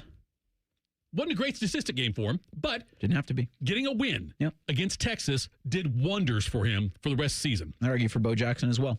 Yeah. I don't think that wasn't the game, and certainly it took a couple weeks for him to really establish himself as the bell cow, but you need game 1 to go. Yeah. Right? And this year coming up, they've got Ball State first, I believe, and then they've got Texas and Kent State. Then Kent State. Yeah. And so I love the fact they get a warm-up game. No offense, offense Ball State. Well, I don't think Ball State's taking any offense to that. They know who they are. I know, but same with Kent State. Also, to your point, Eric, if OSU dumps these games to be a top 4 seed, teams won't be coming to Ohio State because they'll have a bye. Yeah. Probably. I do wonder when they expand the college football playoff if they make second round games, campus sites. I hope they do. I do too. God, that'd be great. I'm tired of the bowls. Yeah, I am too. I am tired of all of them except for the Rose Bowl. Yeah. I don't miss me on the Peach Bowl, miss me on the Sugar Bowl, miss me on the Cotton Bowl. Yeah. Especially miss me on the Cotton Bowl. Ohio State should say, there's nowhere we're playing the Cotton Bowl in the future. Don't go back to Dallas. Okay, would you rather 2 of the last 3 years have been forgettable. This Cotton might be Bowl. a stupid question. 3 of the last 4 years have been forgettable Cotton Bowl performances. Would you rather have Ohio State play a playoff game at the Cotton Bowl or on the road? On the road. I think I would too. Give me Ohio State in South Bend. Yeah. I'd rather have that in December than Cotton Bowl against somebody. Yeah, I would too. I'd prefer those kinds of matchups when they happen in the college football playoff to take place on campus sites. But I also want them to happen at the beginning of the season. Yeah. On campus sites, because that's what college football is. That's what college football has always been about. And so where I understand you have general college football groupthink to shy away from these marquee early season matchups because the thick of your conference is going to be tough is going to be tough enough to get you into the college football playoff. Why goof around with some of this? I just want to push back. They're a 2.5-point dog in Texas game right now. Texas favored by 2.5 over Ohio State. I understand. I get that. I mean, you're Makes seeing. sense. I think it was 4 places had Ohio State as the number 1 team in the country. Yeah. Texas was 2 on a couple of them. That's going to be, probably 1 versus 2, 2 versus 3 when the AP brings their preseason poll out. And you're going to get a great night experience in Austin. Yeah. Yep, it'll be a night game. I did want to ask you about this because Saturday, November 7th, that game, Ohio State and Oregon. Mm-hmm. And I don't hate noon kickoffs. I hate big noon kicks. I want to ask you about the Bucks and the Ducks in 2026 coming up next. It's Sports Saturday on The Fan. If the sound of another man slammed against plexiglass turns you on, you've come to the right place. Proud to be your home for Jackets hockey. The Fan, Ohio sports destination. Save big on everything for your next project now at Menards. We have everything you need for updating your window treatments. Refresh your home today with blinds and shades from Window Images, including vinyl, aluminum, and faux wood blinds, cellular shades, and more. And you get them trimmed to width in-store for free. View our entire selection of window treatments on Menards.com. Plus, check out our weekly flyer and find all the great deals happening this week. Save big money at Menards. Did you know that 80% of New Year's resolutions fail by February? And did you know there's a good chance it's just hormones? Hi, I'm Evan Bass, founder of the Columbus Men's Clinic, and I started this clinic a decade ago to take care of men. If your testosterone is low, then motivation, energy, and drive often follow too. And keeping resolutions can feel like walking through mud, and even more so as we age. ED and low T tend to get worse if untreated. And guys, you're not alone. Your physician-led support team at the Columbus Men's Clinic has your back. For years, we've effectively treated ED and low T comprehensively, and with proven treatments dialed in just for you. With same-day booking, you can meet our passionate medical team, and by this afternoon, you'll leave with a plan that's designed to be sustainable for life. The number one thing we hear guys say is, I forgot how I used to feel. Guys, it's time to feel amazing and crush this new year. Call my team right now and let us treat you to an unforgettable experience. Dial 614-300-7400 or go to columbusmensclinic.com. That's columbusmensclinic.com. Wrinkles, gray hair, and hearing loss are common signs of getting older. But being short of breath, having tightness in your chest, coughing, and wheezing are not. If you are experiencing these symptoms, you may be one of the millions of people who are living with a condition called COPD but don't know it. Early diagnosis and treatment can add years of better breathing to your life. For more information, talk to your doctor and visit copdfoundation.org today. Broadcasting live from the McDaniel GM Superstore Studios. Driving excellence since 1916. Chevrolet. Together, let's drive. WBNS HD1 Columbus. Good morning, I'm Nate Putter with your sports update. The White-Hot Columbus Blue Jackets rolled in Chicago last night and left their hats on the ice. Charlie Coyle notched his second career hat trick, leading the CBJ to a 4-2 victory. Matthew Olivier added a goal and an assist, while Elvis Merzlian stopped 22 of 24 shots. The Jackets have won 4 straight and 8 of the last 9. They go for 5 in a row tonight in St. Louis. Puck drops at 7. Catch the action right here on The Fan. The Iowa State men's basketball team is in action today. They take their 14-6 record on the road to take on 15-6 Wisconsin. OSU will have the services of Puff Johnson today as his temporary restraining order was extended to 2 weeks. Tip is at 2. Coverage starts at 1 right here on The Fan. The spring game is set for the OSU football team. It's the third Saturday in April 18th to wrap up spring ball. Spring practice begins March 10th. And the Cleveland Cavs 5-game winning streak ended last night in Phoenix as they fell to the Suns 126-113. Breaking sports news, what happens on The Fan, Ohio sports destination. During weekend programming, pants are optional. Look at my butt! However, leather chairs may have been a bad choice. You're listening to Fan Sports Saturday. Yes, you are. Happy Saturday. Hope you're staying warm out there. I had said in our super secret show at 8:45 this morning that there are mornings where I walk outside and I wonder to myself, why do I live in this state? The older you get, the more you're going to do that. Yeah. You'll get like, as you keep aging, it's going to feel that way. Yeah. Eric Reiser, Jeff Thidoff, you heard Nate there in the update. A busy day in old Columbus town, Ohio State and Wisconsin will be on The Fan. They're playing at the Kohl Center. That's a 2 o'clock tip. 1 o'clock will be your pregame coverage. And then the Blue Jackets in St. Louis taking on the Blues at 7. Pregame coverage there at 6:30. CBJ beat the Blackhawks in Chicago last night 4-2, as Nate had mentioned. And 7-1 is their record under new bench boss Rick Bowness. And the Blue Jackets are probably, to get into a playoff spot, easier to get the New York Islanders for that third and final seed, or that third and final spot in the Metropolitan Division. Jackets have 59 points, the Islanders 65, so a lot of work there to do. Yep. You got a game coming up this next week against New Jersey. It's kind of a 4-point swing that you need to win. But when you look back to where this team was before Rick Bowness took over, you're in the basement of the division. and now you're climbing out of it with obviously your undoubtable stars like Zach Werenski. Elvis has been pretty solid. They've been playing a lot of winning hockey, and your younger guys that are playing more minutes, that are in more situations that you thought, all right, this is what's going to propel a Kent Johnson to be a player you're going to lean on for the next couple of seasons, where with, Dean Evison, it didn't look good. It was not just the fact they were in the cellar, it's how they were in the cellar, like how they were playing. They were blowing leads, blowing late leads like they used to, and it's been different under Bonus. And you're right, the Merzlikins thing, that's significant. He's playing much, much better now since the coaching change, and so that's been very important for this team, I think. He even said it like after his first game with Rick Bonus to Jody Shelley, and I think Jody had listed a couple changes that had been made in the past week, and he's like, "What's been the difference?" And Elvis just looks at him like, "New coach." Yeah, and I don't think Jody had any idea that was coming, but he's been right, and it's a huge tip of the cap to Don Waddell for doing and for making the move when he made it, and for not waiting until the NHL's Olympic break, which is coming up. The Jackets have 3 games remaining. I think it's St. Louis. They might have. Then it's New Jersey, right? Is it New Jersey? And then Chicago. Devils in New Jersey, and then the Chicago Blackhawks at Nationwide. Yes. To round things out. That's and then on Tuesday, I believe. That sounds right. I think they're off Sunday, and they have another back-to-back Monday, Tuesday, if I'm not mistaken. It's either Monday, Tuesday, or Tuesday. They're skating against the Blues tonight at 7 o'clock. It feels like a Jet game because you had the back-to-back.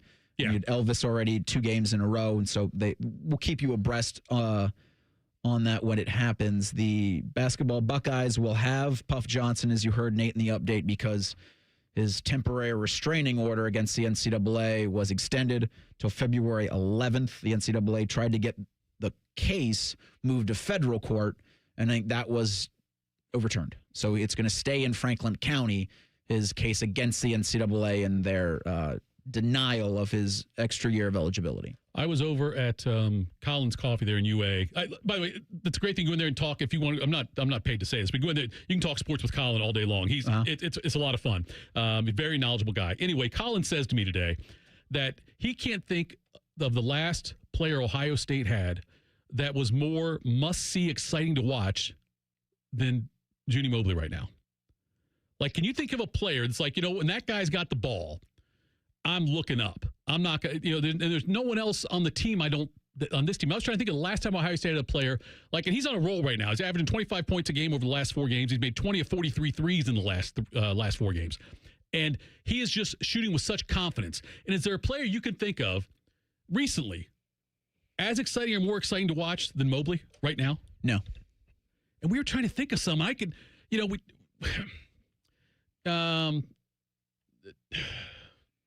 we were struggling with it also. I mean, I brought up Brent Darby as somebody I used to like to watch. Okay. But that's a long time ago. Yes. Evan Turner, maybe. He might be in that mix. Yeah. As somebody like that. But I was trying to think of anybody else who, when they were like must watch when they've got the ball. No, and especially because you've had such a lull in Ohio State basketball mattering. Mm-hmm. Sure. There's just been a lot of apathy with this program. And I think he's your chance to remove the apathy and to play meaningful basketball in March. Mm-hmm. It has to be Junie Mobley in his last 4 games, 25.5 points, 47% from 3. You need that from him. Yeah. You need it to be Junie Mobley hitting shots and then Bruce Thornton complementing that play. And then you need Devin Royal. Still unclear on Christoph Tilly's status. He's got an upper body injury, to borrow some hockey parlance. Gabe Cupps dealing with a foot injury, so still waiting on their status for today's game. It's against the Badgers. In their last win, Bruce Thornton was the 5th leading scorer. Mm-hmm. That's amazing. It has to be that. It cannot. If you want to be playing meaningful in March, it can no longer be save us Bruce. Right. And when I look at this team, the way they've played lately, with Mobley playing the way, if they can play this way, then I think the ceiling is Sweet 16. I really feel that way. It's also got to be a case of Bruce can't be as absent on the stat sheet as he was in the first half against Michigan. Like, you were lucky in that game that the Wolverines turned it over. And I don't necessarily know if you were lucky that they turned it over because you forced a lot of those, but for Ohio State, they scored points off of those turnovers, and that's why you were competitive at the Chrysler Center late. Yeah. You had brought up Tom Izzo, and I was thinking back to last night at the Breslin Center because Michigan and Michigan State played, and I think the Wolverines won 83-71, but Dusty May walking out for pregame warmups. Yeah. And there's the Izzone right behind the opponent's bench. Right. And May's just sitting in his chair as they were just giving it to him. I saw As the Michigan pictures. State Awesome fans. pictures. The video is even better because they're just screaming at him, and he's got a big smile on his face. Yeah. And I want so bad for Ohio State basketball to be back to that. Back to so do I. Back to, because we were thinking, earlier this week, when Thad was playing and you had Kelvin Sampson for a little bit, but you had Bo Ryan, you had John Beeline for a little, you still had Tom Izzo, and games that just mattered every single week for the basketball Buckeyes, every single night out. And you want them to get back to that so much, and while that's not going to happen this season, right? If Junie Mobley can take another step next year, then maybe, right? I know. Just the further we get away from the Thad era and what that was like you mentioned with the Big Ten that time in Thad, the further we get away from it, the more I wonder, will it ever be that way? Like, will it ever be that way again? And that's inclined to say probably not. Yeah, that's what I'm. And that's not a knock on Diebler. I loved it. I hope Diebler stays for a long time. Is very successful. I'm just saying the further you get away from it, it almost feels to me like in some cases, some schools may have to make a choice. I was just about to go there. You want to be great in football and good in basketball, or good in football and good in basketball? They're great in both. Right. It's tough. And I don't think you can do that anymore. I don't think so either. Because Michigan's going to start saying, oh, basketball school. Yeah. So that's the only. But honestly, look, I would take a Sweet 16 run in a heartbeat right now and be very, very thrilled with that. It's still on the table. Yeah. You're still there to make it into March. So a quad one opportunity awaits today against Wisconsin. We were talking in the last hour about Ohio State football's 2026 schedule. And if you missed Nate in the update, the spring game on Saturday, April 18th, will lead us into a slate that is ambitious. But it's ambitious in a good way because you've got a lot of teams that are going to have numbers next to their names. You're obviously going to have Texas, but you're going to have the teams in the Big Ten that I think are going to take steps in the right direction this season. USC, I look at, coming off the bye. That's a game in Los Angeles. Halloween. Then you've got Oregon. Yes. Probably a night game. Probably a night. Yeah, it can't be a noon game. Yeah, in the month of October, but from October on, I'm looking at least 3 big noon kicks, probably 4. Carp and I did a deep dive on this because Carp the other day said that he thinks that Indiana being great is good for Ohio State because it might take some of the burden off of them. It would take some big noon away from Ohio State earlier, but that game is a big nooner at Bloomington. Well, and we looked at it, we compared the schedules, and we think there's only one game Indiana may take away from Ohio State. I can't remember which one it was, but we looked at it, the way it was matched up, because usually when Indiana was on the West Coast or something, Indiana playing at Washington or something like that, they couldn't. You couldn't put that one as a big noon. Sure. So there was only I think 1 week maybe, and that's a maybe we saw where Indiana might be the big noon instead of Ohio State. I just think you've got those 2 brands that Fox is going to latch on to, and it'll be an interesting choice for Fox, who will probably choose Ohio State and Michigan first when they do their little draft. Yep. But I also look at the game on Saturday, November 7th between Ohio State and Oregon. Yeah. That's an opportunity for Fox to get Oregon at big noon. Right. Something they don't have when the Ducks play in Eugene. You obviously can't do that. Right. And so I wondered aloud, and I wanted to ask you if, because it's such a fatigue with big noon, but I like the noon kick. I just don't want so many games this season. And I'm, to your point, glad the Big Ten's stepping it up a little bit. Right. That you can take some of that away. Oregon cannot, though. Right.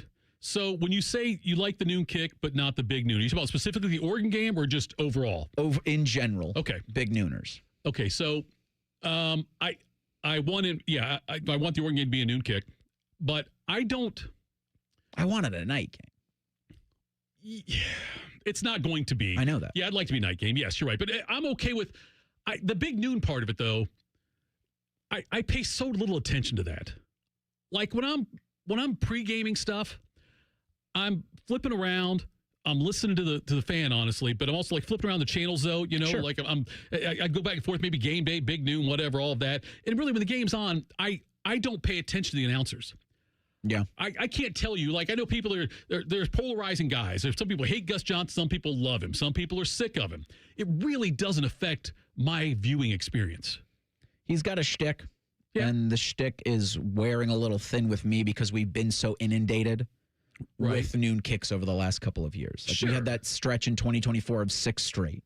Right. And last year, I don't think it was anything close to that volume consecutively. Right. But it felt like a lot of the weeks you were just kind of forced into it. And yes, I would recommend anybody out there with the technology to do so. Just sync up your television with the fan. Yeah. And you'll get Paul and, you get Paul Keels and Jim Lachey. Right. Again, I ask in all of this, how did CBS allow itself to go from the home of the SEC at 3:30 to the time slot nobody wants? Yeah, and that's something. I think just ESPN must. It was the ESPN deal, but yeah, that's a really bad job out of CBS because that music that you hear with SEC football. I mean, that was for years. Right, yeah. That represented a conference. Would OSU Oregon not be a great 3:30 kickoff? Give it to me. Yeah. Absolutely. Yeah.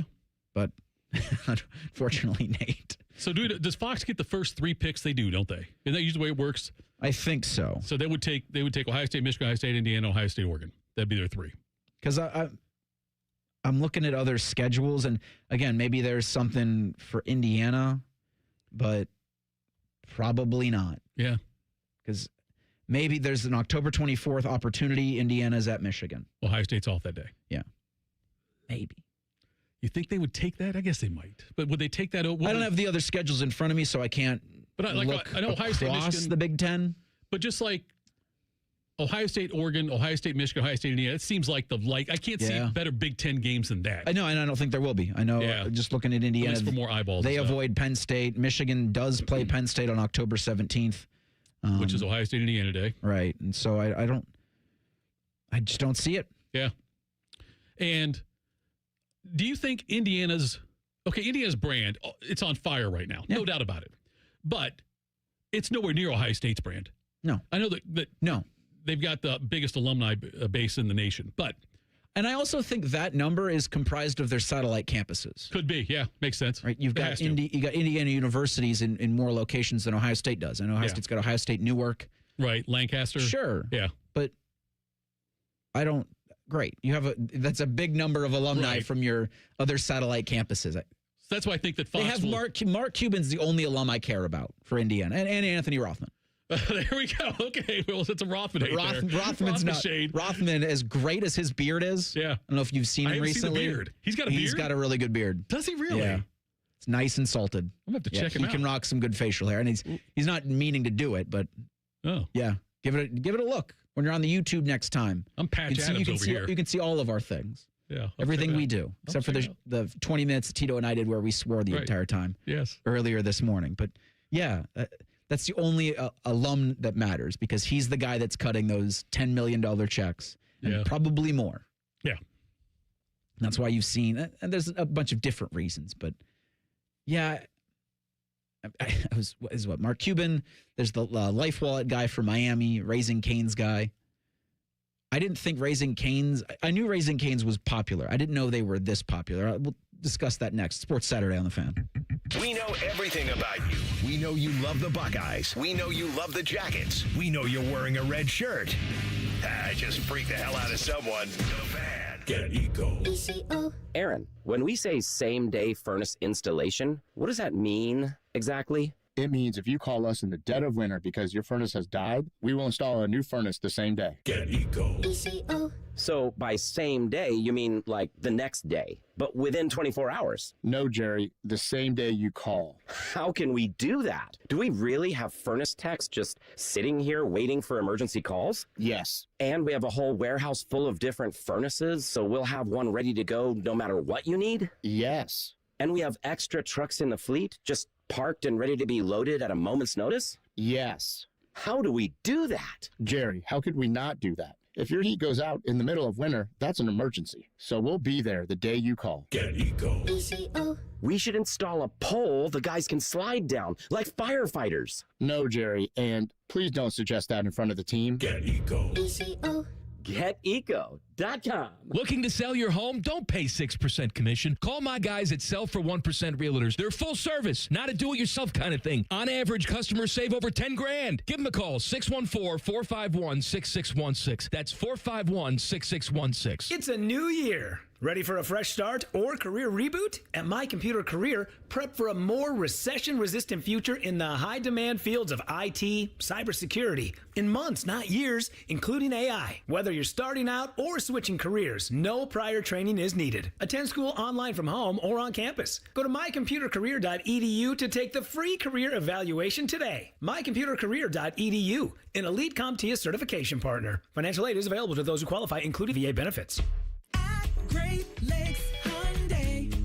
The savings are so good. Don't start the new year with the same old ride. Right now, score low lease payments on all 2026 models, like $149 a month for a brand new Elantra or $159 for a new Sonata. Hurry in and kick off the new year right. Columbus or Dublin or glakeshyundai.com. With proof credit $39.95 down plus tax, title, and fees. 2-year lease with 10K miles per year. New Hyundais come equipped with owner assurance and America's best warranty. A 10-year, 100,000-mile powertrain coverage. Ends 2-2. Thanks to your support, the nonprofits VetTix and First Tix have given away tens of millions of tickets and counting to vets currently serving military, the immediate family of troops killed in action, and our brave current and former first responders. These tickets are a meaningful way to say thank you to America's heroes. And now we want you to be part of the mission. Got extra tickets to concerts, games, or special events? Or want to see if you qualify? We want you to go to vettix.org and firsttix.org today. Give something to those who gave. Day one, the hardest day. The day you hear, "This is a type of blood cancer."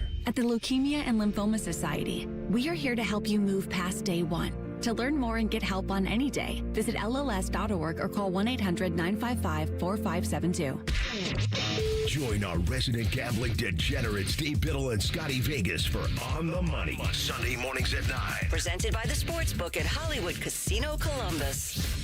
All the action, none of the responsibility. The Fan. Hey there, friends. It's Bo Bishop here. You've heard me talk about High Bank's award-winning spirits, but let's talk about the food. High Bank delivers incredible meals and handcrafted cocktails in a space that works for every part of your week. Start with happy hour, drinks with friends, come back for brunch worth planning your weekend around, then stay for dinner. And get this, kids eat half off every Monday. Great food, award-winning drinks, a reason to come back time and time again. Make a reservation today at a location near you at highbankco.com. Dine, drink, distill at High Bank. Fan weather. From the Logan AC and Heat Services Weather Center. We are still tracking some very cold temperatures here throughout the weekend as highs are only in the teens here for today. We'll see a mix of clouds and sunshine here on your Saturday, but highs again only around 15 here as we head into this afternoon. As we go into tomorrow, we are going to see some more sunshine here on your Sunday with highs around 20, and we will see a gradual warm up as we get into next week. Highs are back in the 20s to near 30 degrees here for Monday, Tuesday, and Wednesday. And that's a look at your 10 weather impact forecast. I'm meteorologist Aaron White here on 97.1 The Fan. Bobby Carpenter demands that you watch Morning Juice on YouTube. If you don't, Tito will move into your house. Live at 6 a.m. on YouTube and streaming on the Fan app. Live, local, and still slightly drunk. I'm not drunk, all right? I just have a speech impediment. This is Fan Sports Saturday. It's not the alcohol, it's the cold. Yeah. That's why I'm shivering. Yes. Eric Reiser, Jeff Fedoff, you're moving in with people. Apparently I am. They don't listen to Morning Juice, which means they got a lot of places to move to. Yeah, a lot of places to go. My wife is in favor of that. I've told you before, my wife said, if you think you can do better, I'll help you look. You got a good one there. Yeah. Make an offer. No, I'm kidding. So with that's pretty good. You heard Aaron White, the meteorologist from Channel 10 there. 14 degrees for the high today. You got some sun. It's sunny. Oh, good. Tomorrow, it's kind of sunny outside right now. I keep looking at the tower camera in the break. It's messed up. And is it frost? What we had no, it's just the sun glare. Okay. Is blinding. We've had a couple of different tower cameras on. This is the plug to get you to go on YouTube and watch us. Yeah. To get blinded by the light. But our technology team did a generator test this week, and it knocked out the regular camera. So they've been going around a couple different cameras on a couple different towers. Right. And that's apparently what's caused some of the other technological issues here is we had that generator test, or it was a reset, and so things that are supposed to be working as normal are not. So it's like every day is a fun new thing. Rusty says in the YouTube chat, he asks, actually, if I'm doing the Blue Jackets 5th line 5K tomorrow. I am not. It's way too cold. But good luck to everybody doing it. Wait. You're a runner. Okay. The cold shouldn't matter.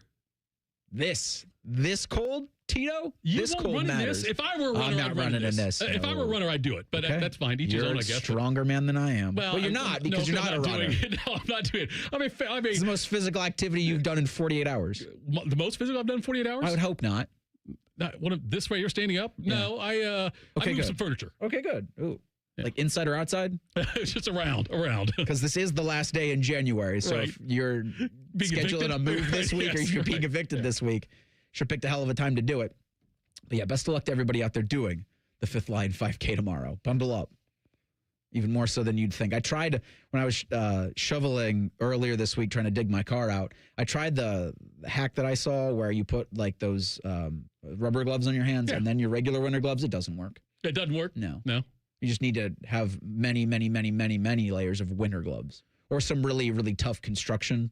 Yeah. Like the leather hide gloves. Right. Those do pretty well. Baker took me to task on Tuesday. Did he tell you about that? It's unfortunate because Baker wears shorts in this weather. Right. And so he makes everybody kind of feel lesser. Okay. It wasn't that, though.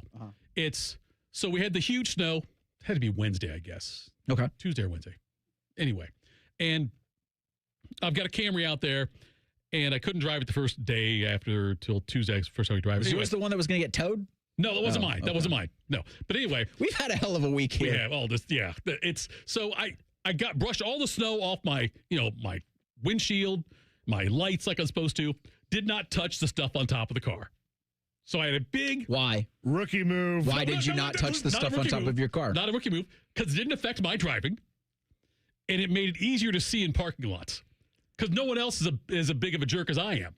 So Baker takes me out there and says, "Look at this." Yeah? He said, "Why do you have it like that?" And he said, "Rubbing the dog's nose in the urine." I said, "What's the problem with it, Baker?" He said, "No, you can't do that because people behind you then. Yeah, the snow goes on to them." And although he's right. Well, no, he is right. Okay. You're wrong and an awful human being. And I think so much less of you now. It is a just. Than I did earlier this morning. It is a just reason. No, I get that. There is no just reason. No, for him telling me that. Okay. But at that point, I had to keep it on there just out of spite. Because I'm not going to do it because Baker told me to do it. No, you could do it because there are other drivers on the road. And now I've got a and that square you have out there. Some concern for them. I've got a little square there also now. Like there's a little bit on there still. Most of it's gone off, but there's just a little bit left. So many things about you bother me, and that might be the most bothersome thing you've ever said. If you've got snow on your car still from that winter storm, don't drive. No, and honestly, they should come and take your license. Should not be allowed on the road if you got snow on the top of your car because you're honestly, you only care about yourself and you're probably a selfish lover. So that's what I think about you. Clean off all of your car. The whole thing. No, see now, not just the parts that only affect you. It'll be done soon. It's going to happen organically. Yeah, onto somebody else's car when you're on 315. I'm surprised blinding them for a second. Surprised Baker didn't go out there and do it. Like he was that. I am too. He was that adamant about it. Like, and he could have gone out there and done it any day this week. He never Damn did. Accountability in this city. It needs to start with you, Fidoff. Publicly shame you. If somebody put a note on the car and said, "Hey, get the snow off the top," I don't think the note works. I wouldn't have done anything. I don't think the note on the car does anything. No. Now, if you want to tell me, like, hey, I was driving on 315 the other day, and this car in front of me had all the snow on the top, and it blew into my face. Man, that was tough. It was tough driving. Then I would have said, you know what? It's probably a good idea for me to brush it off. I don't even know what I teased. I hate you so much right now. What did you tease? It was LSU. Yes. I was in Florida last week, and on every corner is a Publix, and almost every other corner has a Raising Cane's. Right. And I didn't realize this until a couple weeks ago, but Todd Graves, who founded Raising Cane's, is worth $17 billion, according to Forbes. And so for LSU, who signed 40 players in the transfer portal and who is just throwing money at everybody they can, that's why. And Ohio State doesn't have that. They have a billionaire donor, but you're not taking money from that guy. Not anymore. No. Can't do that. And so with LSU, you saw, maybe if you didn't yesterday, I got this from The Athletic, that LSU's NIL reporting becomes the first public investigation by the College Sports Commission. If you're wondering to yourself, what the hell is the College Sports Commission? Well, it's the NCAA trying to pass the buck onto another bureaucratic body that is in charge of rules and enforcement. And if you thought, well, the NCAA wasn't really good at that, here's the College Sports Commission being probably worse. Hold my beer. From the Athletics reporting, College Sports' new enforcement arm has opened its first publicly known investigation into a big-name program. The College Sports Commission has started an inquiry over a potential violation of rules related to unreported LSU player compensation. That was according to a January 15th email obtained by The Athletic through a public records request. In that email, quote, the College Sports Commission is investigating whether a member of one of your institution's sports teams failed to report one or more third-party name, image, and likeness deals in accordance with applicable rules. And that was from the CSC's head of investigations to LSU's athletic director. Now, the reporting by The Athletic has a giant picture of an LSU football helmet on the article, which would make any rational person or sane person think, oh, it's LSU football. It is, in fact, not LSU football. As of right now, it's still unclear exactly which team they are talking about in that reporting. Then why the hell would they do that with the picture? Well, they changed it. Now it's just 3 LSU fans holding up an LSU sign. Okay. That's lazy to do it the other way. Yes. Whatever. But now it's just one sport. Now you could think LSU's got a number of villains that they employ. Kim Mulkey, Lane Kiffin. Yeah. They had Will Wade. So they've been skirting the rules forever. You can investigate all you want. Right. But it's got to come down to some sort of enforcement. I've got plenty of rules around my house. If rules are broken, if you found rules to be broken.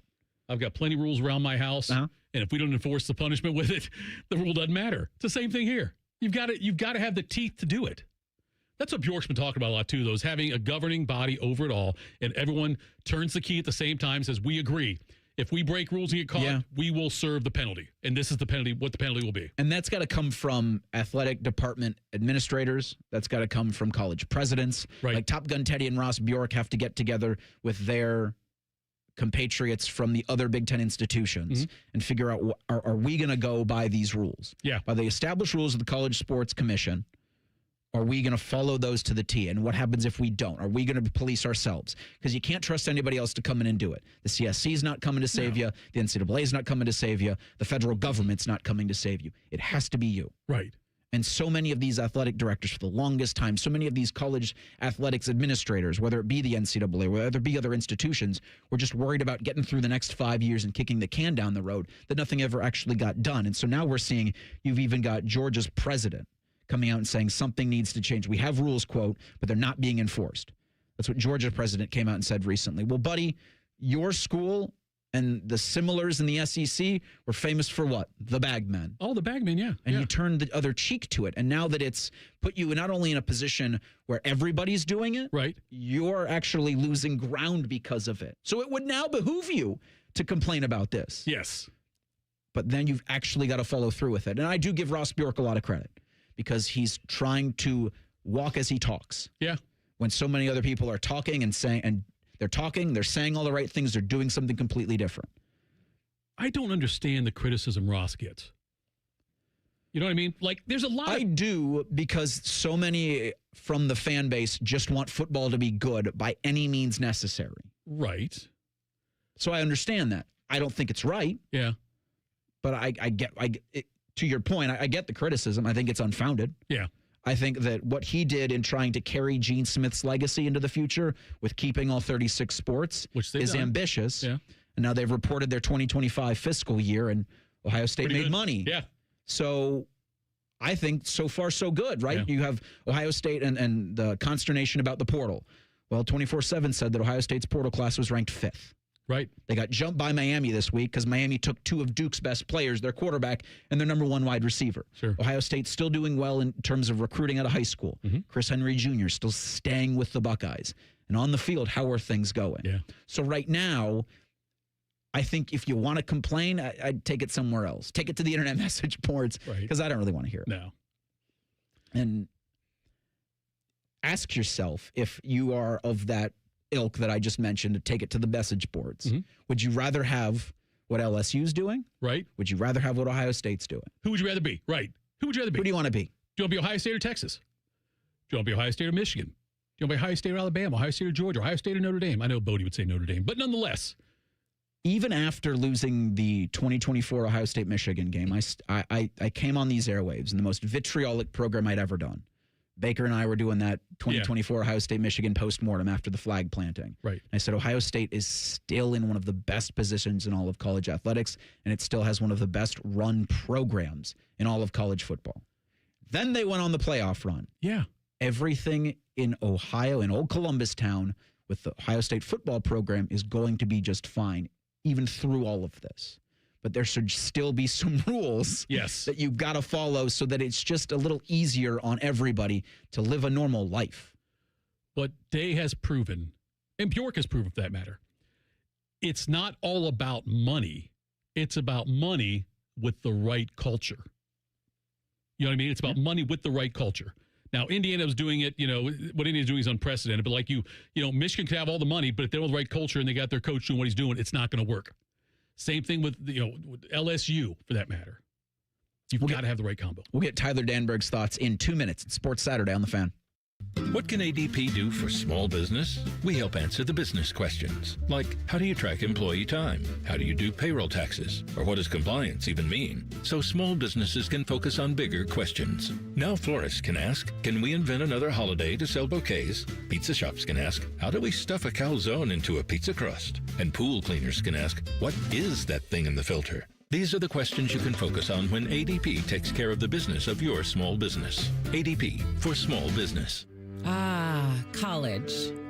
A time to broaden the mind, question, learn. A time to challenge the status quo. And eat a ridiculous amount of pizza, which you can buy with your Huntington Bank debit card with the Ohio State University logo. Huntington Bank is proud to be the official consumer bank of The Ohio State University and the unofficial bank of pizza. Let's go Bucks! Let's get more from money. Switch to Huntington Bank. Welcome. Ms. Fernandez, what are those tiny things? Those are what we call amoebas. You can only see them through a microscope. Wow. Today's students are tomorrow's great thinkers and innovators. But right now, there's a funding crisis in public schools. Millions of kids go to schools that don't have funding for books, computers, and so much more just because of where they live. You can help change that. Donors Choose is a nonprofit that lets you support students and teachers in your community and beyond. You choose which supplies to support. You could provide first graders with pencils and paper, or other students with their first chapter books, help a music class get a guitar. You could even supply a classroom like mine with a science project. But what you're really giving is the moment that sparks a brighter tomorrow. To learn more, please visit DonorsChoose.org. That's DonorsChoose.org. Choose students. Shape the future. We've been your Jackets flagship station since day one. All the goals, all the action, all the memories. Your home for the Columbus Blue Jackets, the Fan, Ohio sports destination. Garnish your Bloody Mary with sports talk. You're listening to Fan Sports Saturday. Yes, you are. Reiser, Tito, Nate goofing along with you. Last Saturday in January now. Last day in January. You walked your way through that. It was pretty good. Thank you. Go out now to the Bryant Heating and Cooling Systems fan guest hotline and bring on one of our favorite goofballs in Tyler Danburg. Last time we were going to talk to him in January. Yes, last January that we meet with Mr. Danburg, who does sidelines for Ohio State football and play-by-play for the Ohio State women's basketball team on the Ohio State Sports Network. Tyler, thanks so much for the time this morning. Arthur Smith, new offensive coordinator for your Ohio State Buckeyes. What did you think of the hire? And how do you see this offense looking, if any, different in 2026? Well, this is a guy, guys. First off, great to be with you all on this final day in January. Arthur Smith is going to be a guy that's going to be able to bolster and enhance this run game. I mean, he's known for his creative schemes. He's known for being able to fix things up front. And I think with this offensive line, bringing back pretty much everybody, maybe retooling even more, I think that he's going to be able to fit seamlessly with this team. I think, the NFL coordinator back to Ohio State, I think could prove really huge. And I think the other thing too with Arthur Smith as well is, he was able to get the offense. So you look at what he did with the Steelers. I mean, the fact that Justin Fields was able to go 4-2 in his time as a starter with Pittsburgh, and now you see what happened with him in New York with the Jets. what he was able to do with 42-year-old Aaron Rodgers and get that Steelers team to the playoffs and to bolster the run game like they did. I think that this is going to be important for not just Ohio State, but for Arthur Smith's development. And if we have another similar Matt Patricia situation on our hands, then it's certainly going to pay dividends. So looking at Ohio State's schedule this year, they've got obviously the marquee game in Texas. Have fun there, by the way. It'll be a night game, I'm sure. But do you see, like Austin Ward yesterday was talking about, he thinks that the Alabama and Georgia series will not happen for Ohio State. Do you share that thought? Well, that's a great point. I'm really not sure what's going to happen. I do think that, and this is just a guess or a prediction or the hope, is that they keep these games.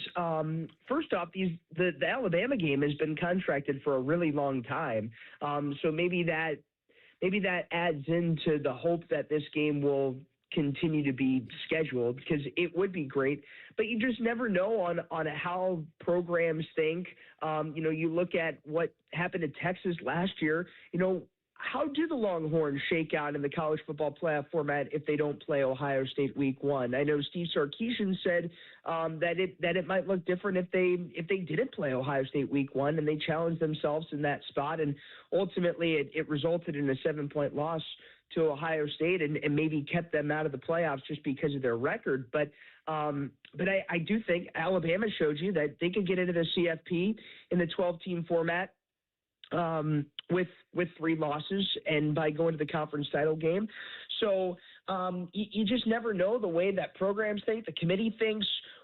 If this playoff expands even more, like I know it'll be halted for a little bit expansion wise, but if the format continues to expand and the teams and the field extends, then does that affect whether these games are played or not? But it's certainly a good question to be asked, especially at this point when we try to figure out what's going to happen with these Alabama and Georgia games.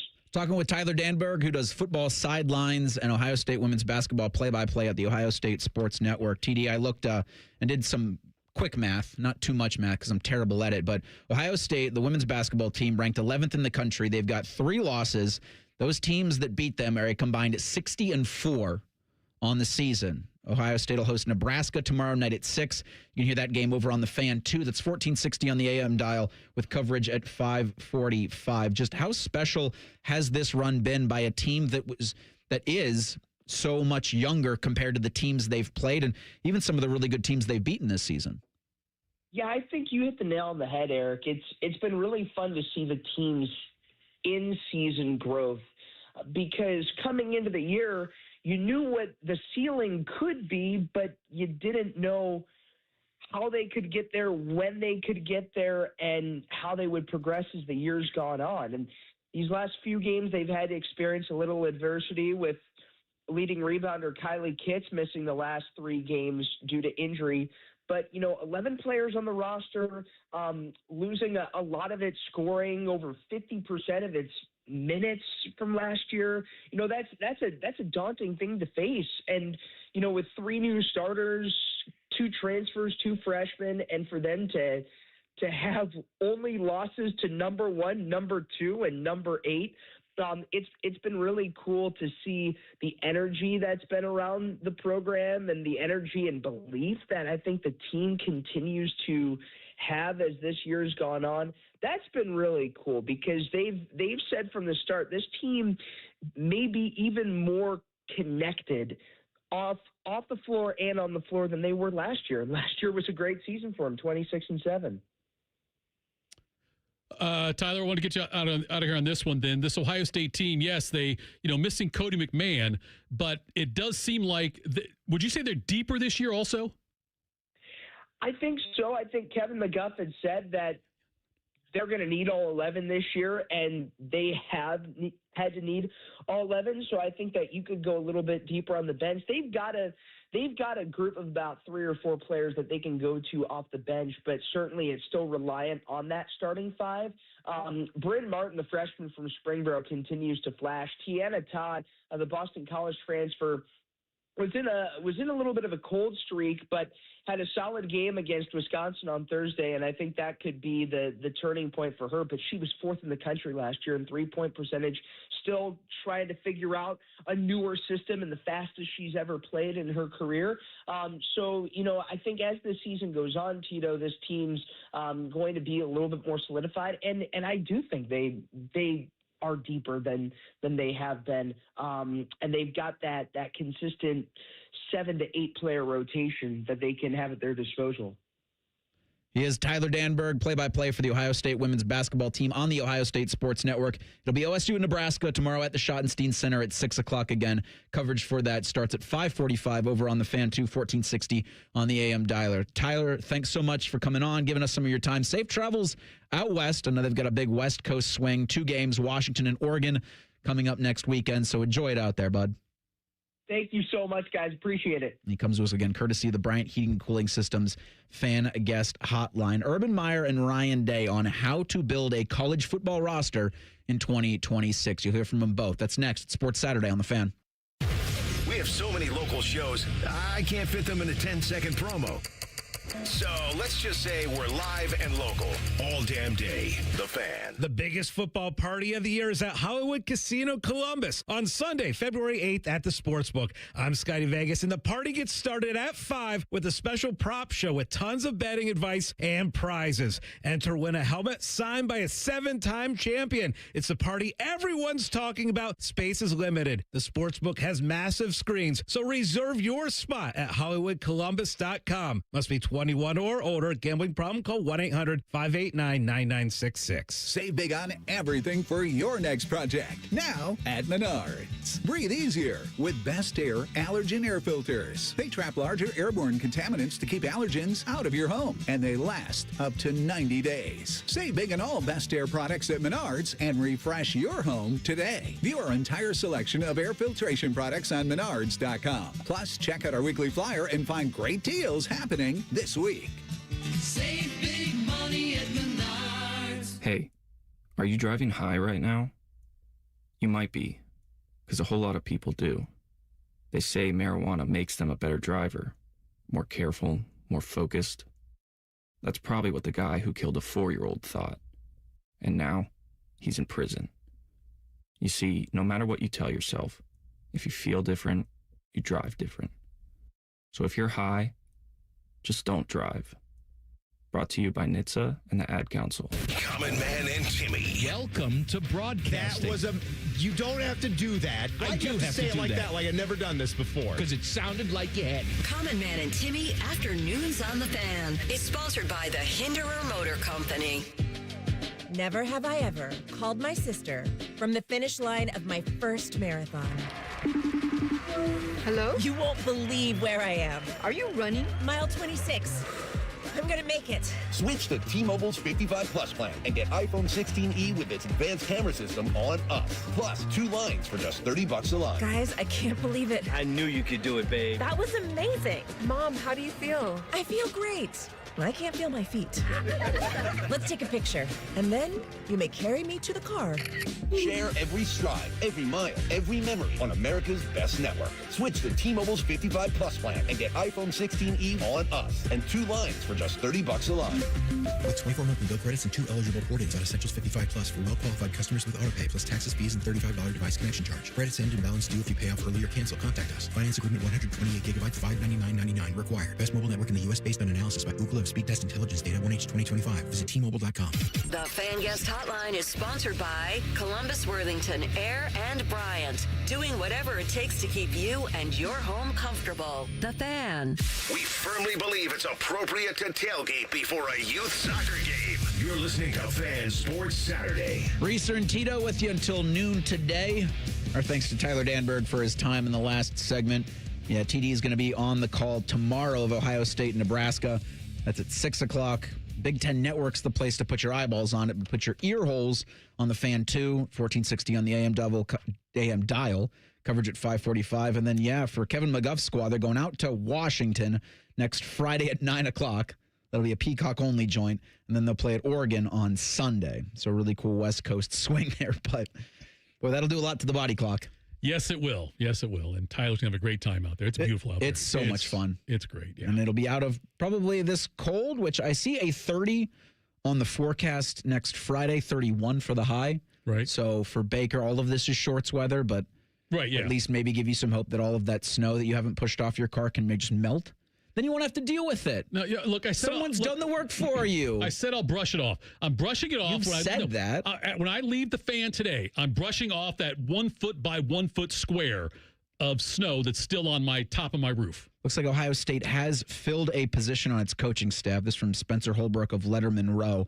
Buckeyes are expected to hire Illinois special teams coordinator Robbie Disher to the same post with OSU. So that's a position of need. Ohio State went out and got a kicker in the transfer portal. They got a high school kicker coming in.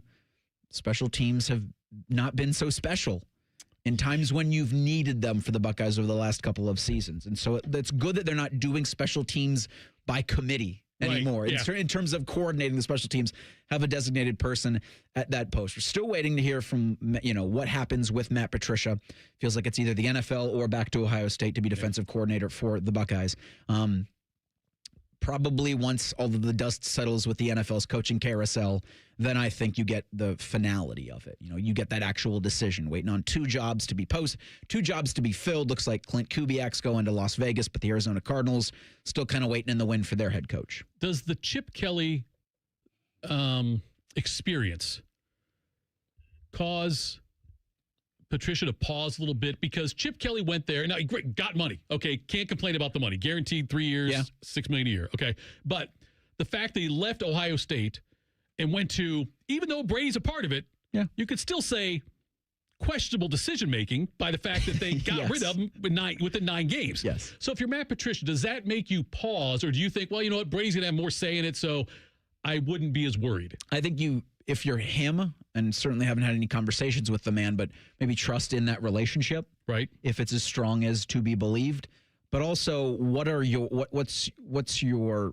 end destination? Because that to me would seem like another stop. If Patricia does want to be a head coach in the NFL again, or a head coach at the college ranks, you might want to stay in Columbus. Chip, I think he just wanted to be a coordinator again. And someone gave him $6 million to do so. Now he's at Northwestern. Right. So I don't think Chip and Matt were on the same path. So that's, I think, that's the question that he's going to have to answer, I think, internally and have to deal with his family. Yeah. Right? Because I think you had said it, and, him enjoying Columbus and what he's been able to do at Ohio State's been special. And so I think there's a chance to continue that, right, while also kind of keeping your family grounded. We're not having to pick them up and move out to Vegas. I made the statement that Vegas, I don't think is a great place maybe to raise children, and I misspoke there because I've only been to the one part of Vegas. I have not. But you wouldn't bring children to, right? Right. Children, but I haven't been to the other part. Maybe the rest of Vegas. You're is at the lovely. late night casinos and burlesque parlors that you won't take kids to, and that won't have families involved with. In my mind, I'm picturing Matt Patricia with his kids at the Bellagio maybe every day and trying to get to school from there and trying to raise your kids from there, because that's where I would live if I lived in Vegas. I wouldn't live. So I did not mean to discredit I do Vegas. get the sense that Patricia enjoys the recruiting aspect of it, the player development aspect of it, along with calling defenses and working in game day situations. I don't know if Arthur Smith's going to do any of that. Certainly don't expect him to. Right. I think that's why they bring up Cortez Hankton from LSU to be the wide receivers coach, to do the recruiting and the developing of positional players. Arthur Smith's just going to call plays on game day. Work with Ryan Day to figure out what they want from their offense based off of the ingredients that they've got to work with, and then each and every game individually they work on how to best attack their opponent. But for Arthur Smith and everybody on Ohio State's coaching staff, it's also going to be how you figure out to build a roster in this wild world of college football with the transfer portal and name, image, and likeness, because the two teams that played in the national championship game, wildly different styles than what Ohio State's trying to do. Because Miami, you've had now 3 years, 3 different starting quarterbacks. You had Cam Ward, you got from Washington State, I want to say. Cam Ward, I believe, was Washington State, yes. Carson Beck from Georgia. Right. And now Darian Mensah is going to be your quarterback for the Hurricanes in 2026, comes down from Duke. Right. Indiana, you had Curtis Rourke from OU. And then you had Fernando Mendoza from Indiana. And then Cal was Fernando Mendoza, right. And so now it's the Josh Hoover kid from Indiana to TCU, back to Indiana. I don't think Ohio State would want. I can't see how anybody would want to live in that world, Tito. Right. But I also understand that you don't want to spend any time having to develop a quarterback. But I also think that Ryan Day likes doing that. So I think for the Buckeyes, you're always going to get the 5-star, 4-star, high 5-star out of high school to come onto campus early. Like you're getting with Tavian St. Clair. Like you got with you wanted to get with Julian Sain. He took a trip to Alabama for a couple of weeks and was there under Nick Saban, and those circumstances happened. But I think it's going to have to be a balance for where the developed here is still a thing at some positions, but then portal persons come in to fill those needs that have had much more experience at smaller schools. Will Howard worked out okay. He did. That was the one. Yeah. But you're right. I do think that Day, unlike maybe, I don't say unlike because I don't know if these are all decisions made, but yeah, I'm with you. I think that Day gets a kick out of watching a quarterback grow. I don't know if that's always going to be a viable option. It kind of, I mean, like, right. Yeah, every year it'll be different. If you swing and miss on one, then you've got to, like, they've got Sam and St. Clair, okay? And let's say St. Clair doesn't work out. You may have to go to the portal when it was time for St. Clair, but I believe St. Clair will work out. Don't get me wrong. Look at Nebraska. Yes, Nebraska. And the thing is, the thing you got to be weary about, though, like with Nebraska, Raiola, I hate these quarterbacks that bounce every single year. Like Raiola, first he committed to Ohio State, then he committed to Georgia, then he committed to Nebraska, and now he's leaving again. Now he's at Oregon as a backup. It's like guys like that, I hope Day never goes after a guy that's been at 4 schools. Yeah, I would even say 3. Yeah. You maybe get a guy from one situation that it didn't work out for. Right. But the constant portal popping is a net negative for the sport. Yeah. And I think a net negative for a player that wants to play on Sundays. Yeah. And that's what players come to Ohio. I mean, it's what you heard from Lincoln, who I hope has a ton of success at Louisville so that he can see if his game translates to Sundays. Urban Meyer does a podcast, The Triple Option. He had some thoughts based off of what you saw in Miami a couple weeks ago with 2 teams that their average age was old enough to rent a car. Right. What Ohio State's trying to do with still developing guys out of high school. I think that the template has all been set now. The Big Ten's won it 3 years in a row. Most mature veteran teams. The Wolverines did it. The Buckeyes did it. I actually talked to Coach Day about that yesterday. We talked before the game, and he mentioned that everybody is now – that's it, and everyone's talking about it. How do we get a locker room of grown-ass men that's been through it? As opposed to coaching that 21-year-old, Mark, is a much different cry than that 18-year-old. You got a grown-ass man with experience that understands the game. I think you can acquire grown-ass men out of the portal, but I think you can also develop grown-ass men. Right. I think like you had with Bo Jackson this year and becoming a 1,000-yard running back, I should say, with becoming your bell cow for next season. You can develop Julian Sain into a grown-ass man. You've developed Jeremiah Smith into a grown-ass man, but then you've also gone out for the portal for other positions. You've gotten depth, and you've gotten guys on your offensive line for your defensive line, in your back 7 defensively that are grown. Yeah. And so you can play both of those kind of games and still have a successful product on the field. That's the balance. It's so tough. Like you said, it changes every single year. It changes every year, finding that right balance. And it makes the coaching job and even the Pantone job so much more difficult. Yes. And so much more important as you see all of the biggest schools trying to replicate what Urban did at Ohio State and what Ryan Day is continuing to do. And there is no damn off season. No. Like even, when coaches used to be able to rest at least a little bit, there's none of that anymore.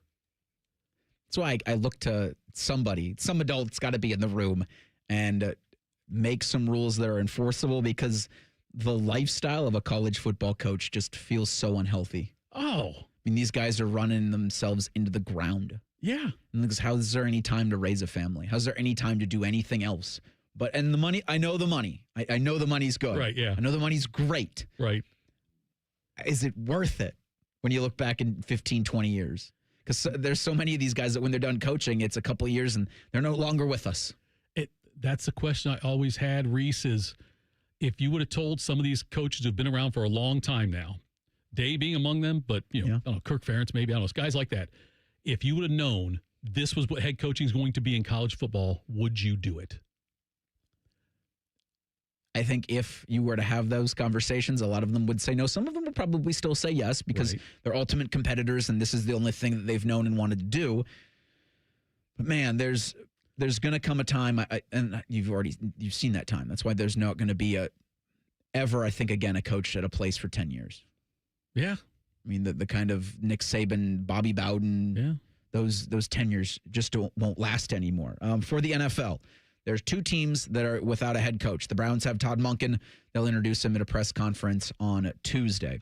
If I'm playing the radio clock game right, I think I'll be able to do this correctly. The Seattle Seahawks, they're going to have a head coach. They might lose their offensive coordinator. They've lost their defensive coordinator, but they're going to be playing in Super Bowl 60 next Sunday in Santa Clara. Are they going to be for sale after that? That's next. Sports Saturday on The Fan. T-Bone and Tyvis are everything you want in a delicious breakfast. Lots of empty calories, no nutritional value. Weekday mornings from 6 to 9. Men, the new year is here, and if you're like many of us, you're ready to improve your health. But if you're feeling low energy, not sleeping well, or not seeing results in the gym, keeping that resolution can be tough. This is Jeff for Tri-State Men's Health, and if those symptoms sound familiar, we can likely help. They often point to low testosterone, and treating low T is what we do. But this year, we're also helping men go further with 4 targeted body composition plans featuring growth hormone peptides, NAD+, GLP-1s, and more. Designed to boost energy, support metabolism, enhance recovery, and accelerate fat loss. With our low T treatments combined with our body composition programs, most men notice real improvements. More energy, better focus, improved sleep, stronger workouts, and often a renewed sex drive as well. So call us. Your initial visit is just $99 and includes blood work and a medical consult. And if you start on treatment the same day, your visit is free. Call 800-900-9654 or visit tristatemenshealth.com. Featured therapies are compounded and have not been evaluated nor approved by the FDA. Provider prescription required. See website for details. Get Eco. Aaron, when we say same-day furnace installation, what does that mean exactly? It means if you call us in the dead of winter because your furnace has died, we will install a new furnace the same day. Get Eco.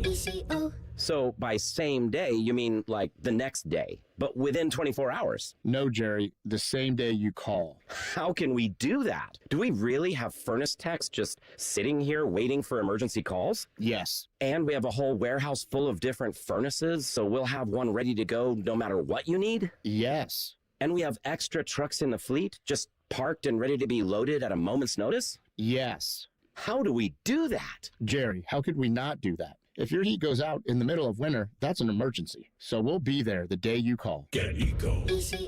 We should install a pole the guys can slide down, like firefighters. No, Jerry, and please don't suggest that in front of the team. Get Eco. GetEco.com. Hey there, friends. Bo Bishop here from my friends at High Bank Distillery Co. It's well known High Bank is my go-to when I want an award-winning whiskey, but did you also know that they make the best vodka in America? They have 3 incredible spots here in Central Ohio where the food is just as good as what's in the glass. They've got something for everyone, and get this, kids eat half off every Monday, so whether you're sipping on the best vodka in America or simply grabbing a meal with family and friends, High Bank delivers every time. Find a location and a menu at highbankco.com. Dine, drink, distill at High Bank.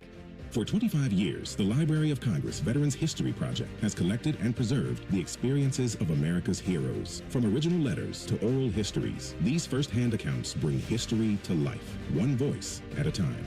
With over 120,000 stories collected, each reveals the courage, sacrifice, and service of our veterans. But many remain untold. Help our nation reach 125,000. Share a story. Ensure a legacy. Visit loc.gov/vets today. Broadcasting live from the McDaniel GM Superstore Studios. Driving excellence since 1916. Chevrolet. Together, let's drive. WBNS HD1 Columbus.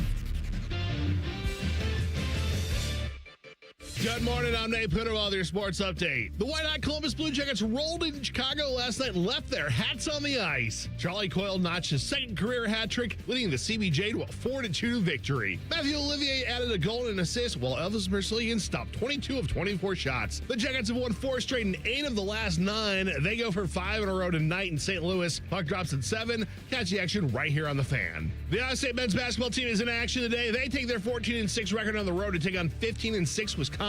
OSU will have the services of Puff Johnson today, as his temporary restraining order was extended 2 weeks. Tempest at 2, coverage starts at 1 right here on The Fan. The spring game is set for the OSU football team. It's the third Saturday in April 18th to wrap up spring ball. Spring practice begins March 10th. And the Cleveland Cavs' 5-game winning streak ended last night in Phoenix as they fell to the Suns 126-113. Breaking sports news, what happens on the Fan, Ohio Sports Destination. Just because it's the weekend doesn't mean we shut up. This is Fan Sports Saturday. The first Fan Sports Saturday without football bracketing us or following us or at any time during the weekend since August. We've done Saturday spectaculars. Sure. But there's been some football. The Senior Bowl is today. That's it. Tuesday you have the Pro Bowl games. Pro Bowl games, yeah. But today's, though, it's quiet out there, Tito. Yeah. There's still a lot going on. You heard Nate there in the update. Charlie Coyle had a hat trick. He's been playing great as of late for the CBJ, who are in St. Louis tonight taking on the Blues. Rick Bowness 7-1. Amazing. 8 games as the Jackets head coach, climbing out of the basement in the Metropolitan Division. Jake Diebler's got a huge opportunity, not only for momentum to build. I think you've got Michigan in town next Sunday. To get a quad 1 win, to add to your resume for March, to make this something special. The Blue Jackets, the basketball Buckeyes, both the men's and the women's sides are acting accordingly, as Bo Bishop would say. You've got some time to do so. But Super Bowl 60 is next Sunday in Santa Clara. You have the Patriots and the Seahawks. And it was released this week, or was announced this week, I should say, that Seattle's going navy blue. New England's going all white. It's a pretty good uniform matchup. Unfortunately for Seattle, the last time they faced the Patriots in a Super Bowl where New England had white uniforms was Super Bowl 49 back in 14? It's the Malcolm Butler interception where you should have just run Marshawn Lynch. Seahawks are 0-2 all time in the Super Bowl in their navy blues. Patriots are 4-2 with the white tops. And no quarterback with 4 letters in his last name has ever won a Super Bowl. That's interesting. Joe Kapp, Matt Ryan, and there's a third one. Who am I missing? It was more recent than Matt Ryan. Use the Google. Who would have thought at the beginning of the season you'd see Drake May and Sam Darnold in a Super Bowl? Now you figured. Jared Goff, that's the other one. Okay. Yeah. 3. And you figured the Patriots would get here sometime. Yeah. You didn't think it'd be year 1 under Mike Vrabel. And for Sam Darnold, didn't he have mononucleosis with the New York Jets and everybody just laughed him away? And he saw ghosts. Uh-huh. I think that the Seahawks were 60-1 at the start of the season to make it to the Super Bowl, and the Patriots were 80-1, meaning combined 4,800-1. This is the most unlikely Super Bowl ever, as far as the odds go before the season starts. Yeah, Seahawks are 4.5-point favorites. Game kicks at 6:30. It's an NBC joint, but we'll have it on the fence. We could say Super Bowl. Super Bowl, Super Bowl, Super Bowl. That's fun. Bad Bunny will be your Super Bowl halftime show. Should be a great Super Bowl halftime show. You love yourself some Bad Bunny, Tito. Green Day in the pregame. Really? Yep. Oh, good for them. Yeah. I could not pick a Bad Bunny song outright. I could not name one. You might play one and I could tell you, okay, I know that song. But as far as like knowing the Bad Bunny catalog by titles of songs, you're going to get me on that one. I don't think your kids are also listening to Bad Bunny either. Should they be? I think it's fine. Okay, I think his music's fine. It was like an NWA situation or something like that. No, I don't think it's like that. Nothing like that. I think that Super Bowl performance it'll be a spectacle. Yeah. He will put on a show. Of that, I have no doubt. If you ever want to see a Bad Bunny thing, go watch his entrance at WWE Backlash 2 years ago. He did a hardcore match, didn't he, in San Juan? And the crowd went insane.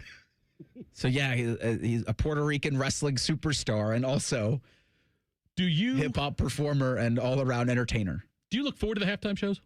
No, I don't care. I've never once cared about one leading into it. There was some interest with Kendrick Lamar, but only because I wondered if he would shout out Drake, and he did. It was great.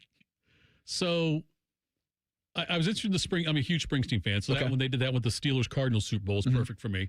The Prince one still is the best one for me. Yeah. When it actually rains. So there have been a couple that I've been interested to see. Right. That I'm like, I got to sit down and watch this. Prince was one of them. The West Coast. Yeah. The West Coast hip-hop party was fun. Yeah. But everything else, I was just like, oh, it's on. The U2 one was pretty special. Was it? I didn't watch that. Because it was right after 9/11. Oh, okay. I remember growing up trying to find and not being able to successfully find where they had the WWF matches. Because like The Rock fought Mankind in an empty arena match. That's what they got to bring back. But for the Super Bowl and the Seahawks, again, 4.5-point favorites there. You had a report yesterday from ESPN Seth Wickersham that the Seahawks are going to go up for sale after Super Bowl 60, and they could set a record for an NFL team price, $7 to $8 billion. And that price might go up if they win the Lombardi Trophy. I'm wondering if it would. Would it increase? I'd like to find out if that would increase their value or not. I would say probably, but since the NFL is such a year-to-year thing, and there's no Patriots, say no Patriots dynasty anymore, but there was a Chiefs dynasty there for quite a while, so maybe they could maintain it. But yeah, I don't know. I wonder if how much it would go up. So Lumen Field was built in 2002. And I say that because a new stadium would add to that. If it was a newer build, you could increase the value of your team. Right. So I don't know if in how many years until they either replace it or you're looking around the league and even the Denver Broncos that announced that Mile High is going to be getting some upgrades to it in the 2030s. You're starting to see all of these NFL teams, every year, I think from here into like 2031, a new stadium's going to be opened. Right. And so with the Seahawks, so that's 22, it's, more than 25 years old or almost 25 years old. That feels old. And it crazy? Shouldn't. It's stupid. No, it's stupid. It was built in 2002. It's fine, I think. But I know. NFL owners and now this new ownership group, maybe. This is Greg Bell, who covers the Seahawks for the Tacoma News Tribune, had a statement from the Paul G. Allen estate, who's also, I think, in the process right now of trying to sell the Portland Trailblazers. Okay. This from the Paul Allen estate to ESPN, quote, "We don't comment on rumors or speculation, and the team is not for sale. We've already said that we will change at some point per Paul's wishes, but I have no news to share. Our focus right now is winning the Super Bowl and completing the sale of the Portland Trailblazers in the coming months." So they've got that hurdle to jump over with the sale of one organization. I think the Portland Timbers might be part of that, if I'm not mistaken, but then this coming obviously after a Super Bowl. A little bit of money in the bank there. Gosh. You can sell the Blazers and the Seahawks. Well, I think it was Paul Allen himself who wanted to have all of these things, who wanted to be in sports. And I think his estate and members of his family were like, no, we're not interested in this. Sell it. Yeah. Look what some of these other I was almost going to say some of these other schools are getting, but some of these other teams, especially the teams that are at the apex of their individual sport, are able to command $8 billion. What would the Bengals say go for? No. I think they were 6. Think they go for 6? Because even Cincinnati and Cleveland, the valuations of their teams go up every year. Yeah. I mean, you NFL, you're one of 32. Yeah. It's like when talking about head coaches, only 32 of these jobs available. So there's going to be a point, and the Browns, I think, reached that point where you're like, hey, we're one of 3. So if you want to be a head coach in the league, we are your option that is probably best of the Cardinals and the Raiders. Is it? Todd Monken's about to find that out. Because if you're him right now, because he's 59, everybody's getting 5-year deals. Like even I think Joe Brady got a 5-year deal for Buffalo. Like all of these new head coaches are getting 5-year deals. Probably to win to compete for a playoff spot right now, you might look at the Browns roster if you're an NFL head coach with ego and say, I can make that work better than I could make the Cardinals and the Raiders work. I would disagree with that statement. Yeah. Because I'm a sane person. Right. I think the Browns are right now a disaster until they can get out from under that Deshaun Watson contract. I think Andrew Berry's out of his league. I think Jimmy Haslam's too meddlesome. So I don't see that. But I could see from a guy wanting to be an NFL head coach thinking, I can fix this. Right. That would be more appealing than the other 2 openings. Because in the NFC, you've still got other teams to deal with. In the AFC West, you've still got the Chiefs, the Broncos to deal with. Right. Chargers as well. The AFC North, the fat kid. Yeah. And you just got to be the fastest fat kid. Yeah. Because this division now where I thought, and Nate was making fun of me for this earlier, and he's absolutely right to do so. I thought Zach Taylor would be the only head coach gone. They fired the other 3. Zach Taylor's the last man standing. Right. This division's a mess. Yeah, the Browns, the hire of Monken, who will be the offensive coordinator. I know they brought in the guy from Baltimore who's the run game coordinator. Yeah. And I saw the report that said, well, Baltimore's led the league in rushing the last 2 years. Well, yeah, they have Lamar Jackson and Derrick Henry. Right, yeah. You know, the Browns don't have Lamar Jackson and Derrick Henry. It felt like such a blah Lower hire. the expectations. A blah hire. They were going to have a blah hire, Tito. Well, I know, but... It was either him or Jim Schwartz, and now Jim Schwartz is understandably pissed. Yeah, he wants out. He said his goodbyes. I know it's under contract for another year, but remarkable to me how people were like, why would he behave like that? What do you mean, why? Yeah. This process is these guys have the kinds of egos where they think they're the best of the best of the best, sir. Schwartz should have done better on the essay. Yeah. His personality test didn't come back what Andrew Berry wanted. Right. I was on vacation when I saw that, and I said some words I can't say on the air.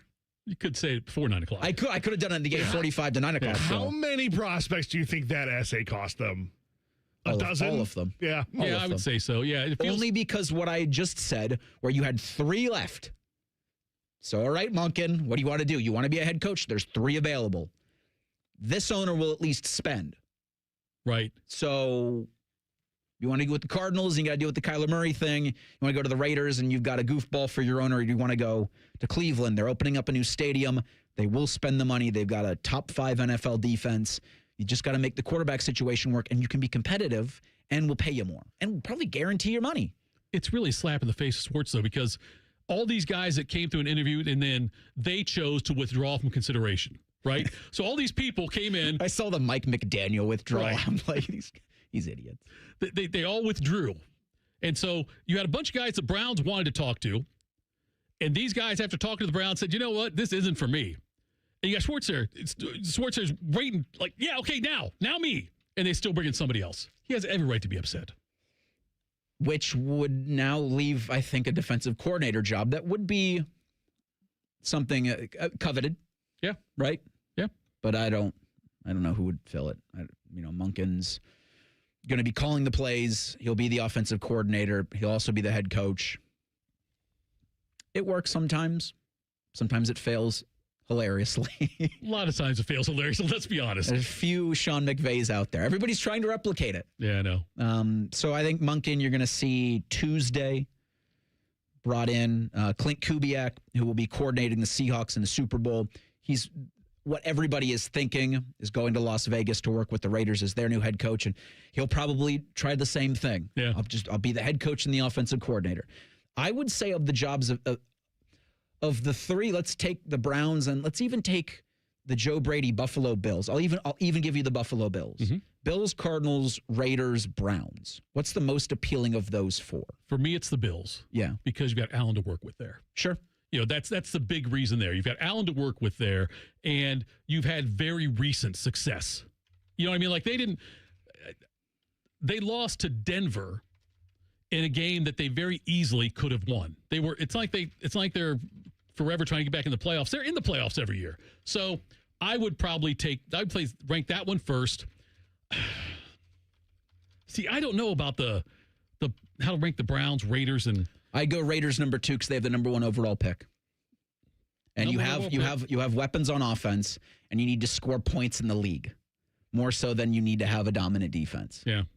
So if I've got Brock Bowers, if I've got Ashton Genty, if I can convince Max Crosby to come back, I've got the number 1 overall pick. And if I want to use it on a quarterback, I can. But if I can also get a sucker, all of the New York Jets to come up and grab number 1, then I've got my pick of any of the litter in 2027. Yeah. How much does Tom Brady's presence factor into you having them second, or does it at all? A lot. It does? Yeah, because I don't have to deal with Mark Davis. That's what I was wondering about. Like, does the presence of Brady outweigh the ignorance of Davis? I think so. But this is me speaking. This isn't from an NFL coaching standpoint. I can see why Monken had the 3 available and said, I'll go with the Browns. Yeah. Because there's obviously the familiarity there. And yeah, he probably did well in the personality test and the essay. I still cannot believe they made people do that. I shouldn't be surprised because Andrew Berry's a dope. Sell me this pen. Think you did that? I might have stabbed him with it. If someone handed me that, I might have put it. Click. I'm now removing my name from consideration for this job. Are we still mad at the NFL's Pro Football Hall of Fame voting? That's next. Sports Saturday on The Fan. Whatever you're doing right now, just know that Bo Bishop is enjoying a sip of bourbon. Even if this promo is playing in the morning, no judgment. Ah, sweet morning drinking. The Fan. College is great. You know what else is great? Pizza, which you can buy with your Huntington Bank debit card with the Ohio State University logo. Huntington Bank is proud to be the official consumer bank of the Ohio State University. Let's get more from money. Switch to Huntington Bank. Welcome. You still thinking job change in the new year? Yeah, I need something that's in high demand and more stable in this economy. IT? Yeah, cybersecurity, maybe even AI. That's what I did. Really? How? Went to My Computer Career. You don't need any prior experience, and you could start your new career in a matter of months. A lot of IT pros go to school there, too, to level up. Sweet. Are classes online or on campus? Both. Well, I'll check it out. Thanks. Make this your year. Take the free career evaluation now at mycomputercareer.edu, an Elite CompTIA certification partner. Financial aid is available to those who qualify, including VA benefits. It's Timmy Hall and AI Common Man. Happy to ring in another year with our friends at Hollywood Casino Columbus. Hey, Mikey, do you want to be a millionaire? Hollywood is the place to do it. From now until March 25th, you have the chance to win $1 million instantly. And here's something Mikey likey. All new brunch items at the Sportsbook restaurant and bar like Biscoff stuffed French toast, country Benedict, or roast beef hash skillet. Yummy! Must be 21. Gambling problem? Call 1-800-589-9966. At ADP, we know you want your landscape business to succeed, but we don't know anything about landscaping. ADP only knows how to handle the business of your small business. So if ADP focuses on the payroll and the HR, while you focus on the land and the scaping, success should follow. Just don't expect us to know all about Kentucky bluegrass, zero-turn cutting, or what to do with a woodchuck.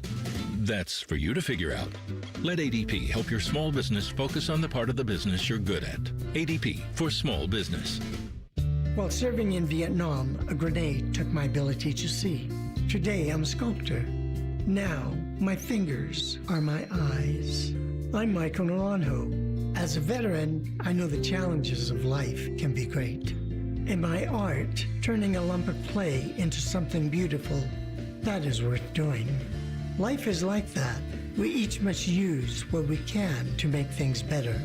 DAV helps veterans like Michael get the benefits they've earned. They help more than 1 million veterans every year in life-changing ways. Now, I show others how they can create something with their own hands. I know it can do a lot of good. With support from DAV, more veterans can shape their lives into a thing of beauty. My victory is bringing beauty into the world. Michael Naranjo, may your victories inspire many more. Support more victories for veterans. Go to DAV.org. Day one, the hardest day. The day you hear, "This is a type of blood cancer." At the Leukemia and Lymphoma Society, we are here to help you move past day one. To learn more and get help on any day, visit LLS.org or call 1-800-955-4572. Columbus, you hungry? Good thing Uber Eats has a great deal waiting for you at El Vaquero. From now until March 31st, get a buy one quesadilla deal, get one free on the app. Order now, only on Uber Eats. Terms apply. See app for details.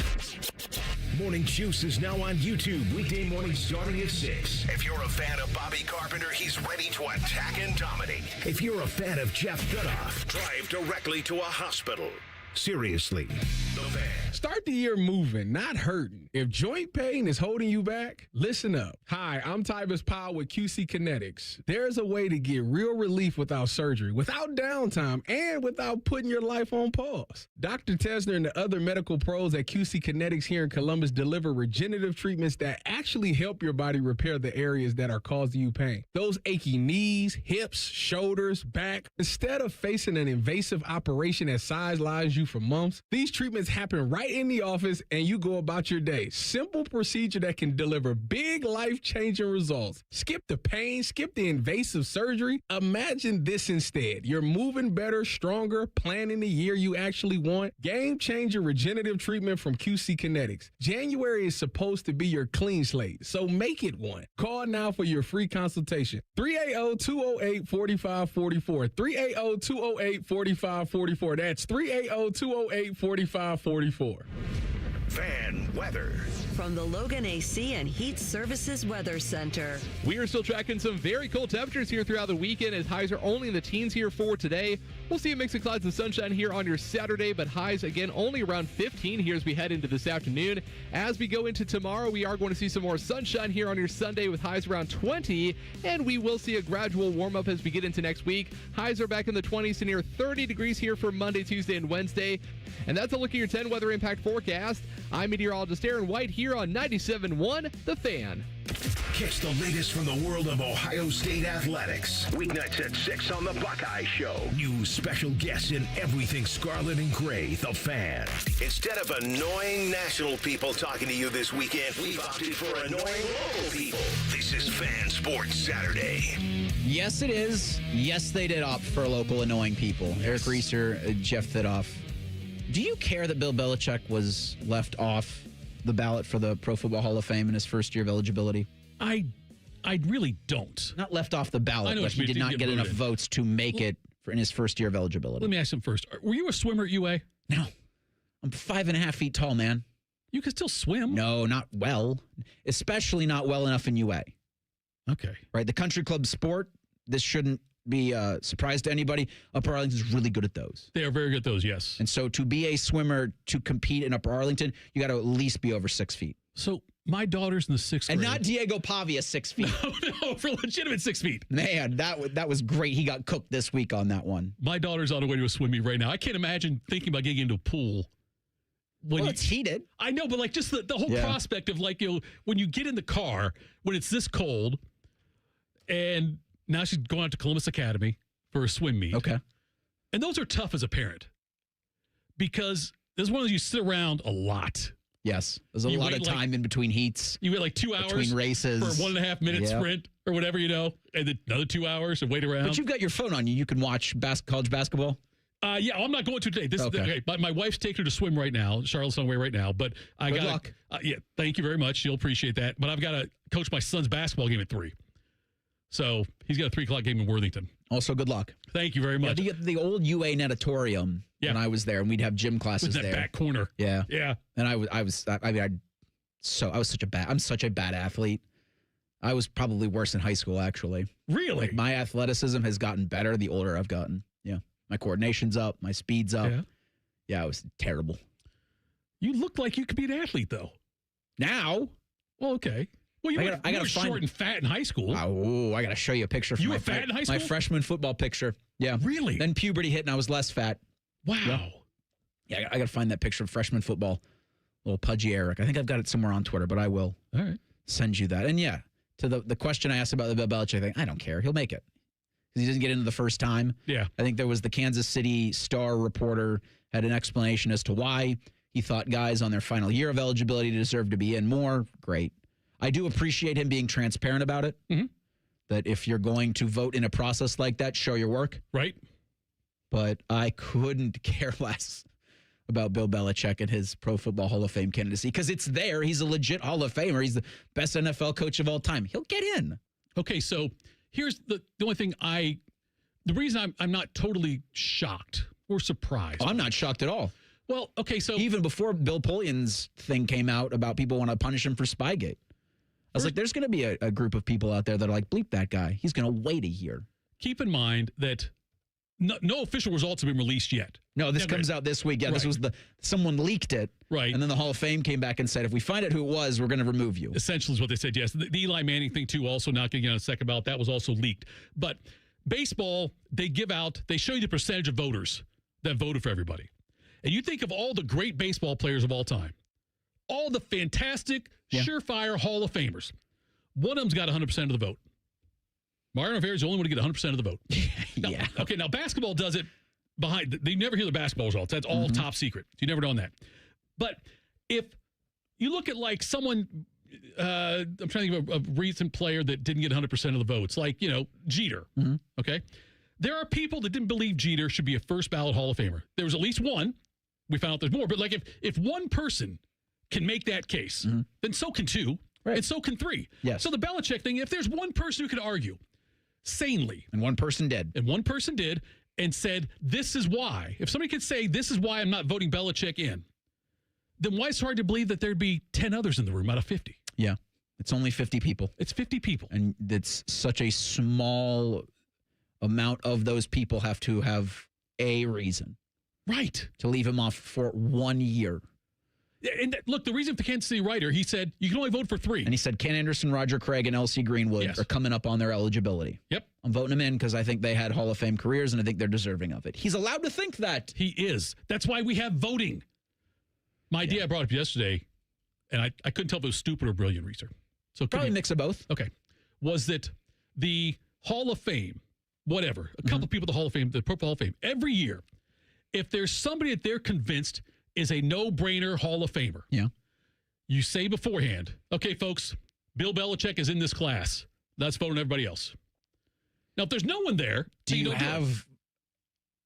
Is this like the BCS where you have computers and algorithms punch that in? Because who's deciding that? Right, I haven't thought that far yet, which is a great question. I'm going to say, like, think about, okay, you know what?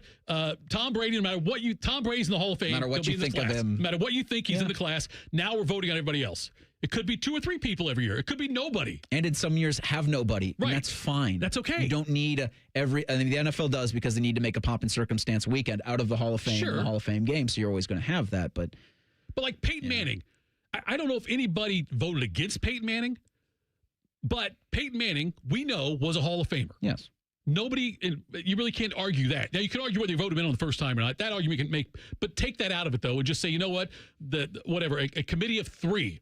If these 3 people at the Hall think that this guy's a Hall of Famer, he's a Hall of Famer, and then we vote on everybody else. I'd be okay for that. I'd be okay if you let the computers do it. That'd be fun. You just honestly go to their win percentage, championships, and you have a weighted system, and you figure it out that way. Yeah. Because, the whole thing where everybody's getting mad about Belichick, you miss me on it. I forgot to ask you about Reds Fest. Oh, dude. Because that was, 2 weeks ago? Yeah. How was that? We're 9 days away from pitchers and catchers reporting, by the way. It was one of the most fun things I've ever covered in my life. It really was. It was that much fun. So I was out there with Baker and Tyler, and we got 3 big Reds fans. Yeah. By the way. Yeah. Lifelong Reds fans. We got to spend time with we got to spend a good 15 minutes with Francona, interviewing him. What we had, so there was a live broadcast there with their Dayton affiliate. When they got done, we got the stage, but we weren't being broadcast except just right there in the room with people watching us and stuff. And so we got to interview Francona, which was great. We got to spend time with Nick Kroll, and I gave Nick Kroll some pretty good advice too. Oh? I don't know if he appreciated it or not, but I said to him that if he wants to, like, going forward, try to trade players that aren't that good for better players. That was my advice to him. That's solid advice. I think it is too. Yeah. And then the highlight of was Marty Brennaman. We got a good 20 minutes of Brennaman, and I got to tell him how. Did you just talk to him the whole time? Like, or did you talk at him the whole time? No, I didn't. I've seen these. Importantly, did Marty roast you the whole time? No, Marty was great. I've seen these events where you bring on legends. Yes. Or where legends are brought onto radio stations and the radio honk is just talking. Yes, I know. The whole time. I kept myself in check on that, but right before we went on, though, right before we brought him up, and I got to meet him and his lovely wife. And I told him, I said, I don't want you to take this the wrong way. Uh-oh. But I've slept with you more than anybody else in my life. Because growing up, listening to Reds games, I fall asleep. And even today, I go on YouTube and find old Reds radio games and fall asleep to them. So I'm still sleeping with Marty Brennaman. He didn't take it the wrong way. He thought it was funny, but it was all good. There was a cool thing that happened organically. And I'm going to say this. I've already said it, I think, before Morning Juice, and I'm going to share it here real quick with you. But it's not like a look at me kind of thing. But I saw a young girl out in the audience, and she's there with her parents. And I invited her up to ask a question to, I think it was Sal Stewart. And so she came up on the stage, asked Sal a question. She loved it. She gave him a hug, took a picture with him, all stuff. And then she was so beaming by that. She thanked me so much that every time we had someone up, after we got done, I would motion her up and she could catch the player or executive going off the stage and say hi to them and like give her that opportunity. And at the end of everything, she comes over and says, hey, I was getting ready to leave. She said, hey, do you want to stay? My mom bought a pizza. You want a piece of pizza? And have pizza with my family? And I said, I'd love to. I got to go back. She gave me a big hug. She left. The mom found me on Facebook overnight and sent me a message. And this girl had like a really rough life. Like she was adopted by this family, but there were times that they thought she would never wouldn't survive, wouldn't walk, wouldn't talk, wouldn't be able to do anything. And I kind of found she's 13 years old. She's an amazing swimmer from Chillicothe. And anyway, just hearing about her story and hearing how much she appreciated that, it melted my heart. That's awesome. It's a weird time. It's nothing. I don't get credit for anything because I'm not the Reds player. I'm not the ones doing it. I'm not the fan out there, brought us over there. But I love opportunities like that. We can make little impacts on people's lives.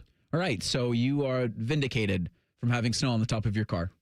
Because of that experience, you got to provide somebody. And that's really one of the coolest, even with your story about Brenneman, that's what's so cool about what we do. Yeah. Right? The connection we get to have with our fans and listeners. And so I never want to take, you don't ever want to take this for granted. Right. Because of the connections that you're allowed to have, the connections that sports gives to all of us. Yeah.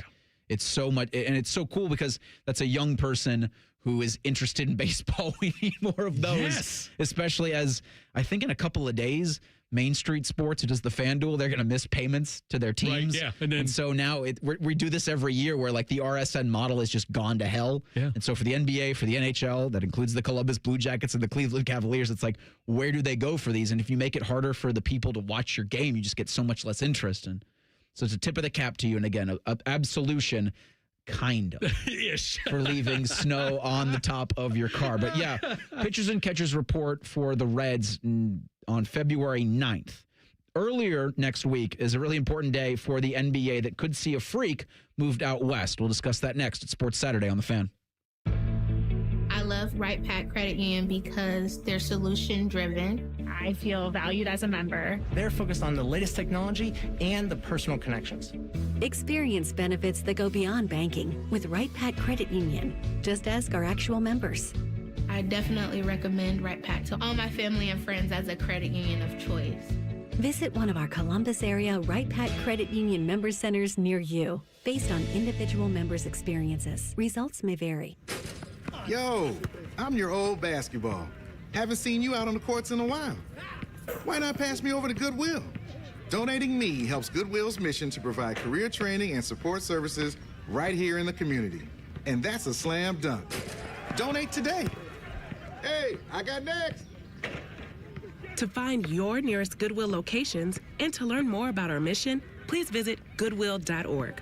Goodwill, where your things start new lives. Looking to sell your home? Don't pay 6% commission. Call my guys at Sell for 1% Realtors. They're full service, not a do-it-yourself kind of thing. On average, customers save over $10,000. Give them a call, 614-451-6616. That's 451-6616. Maybe it was a family vacation or a school field trip.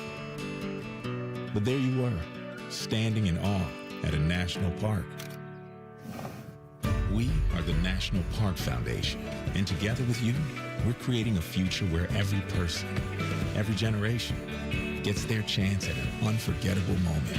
Today, tomorrow, forever. Learn more at nationalparks.org/foundation. Hi, I'm Connie Britton. I support Feeding America because they help provide over 6 billion meals to people in need each year. Learn more at feedingamerica.org. Feeding America.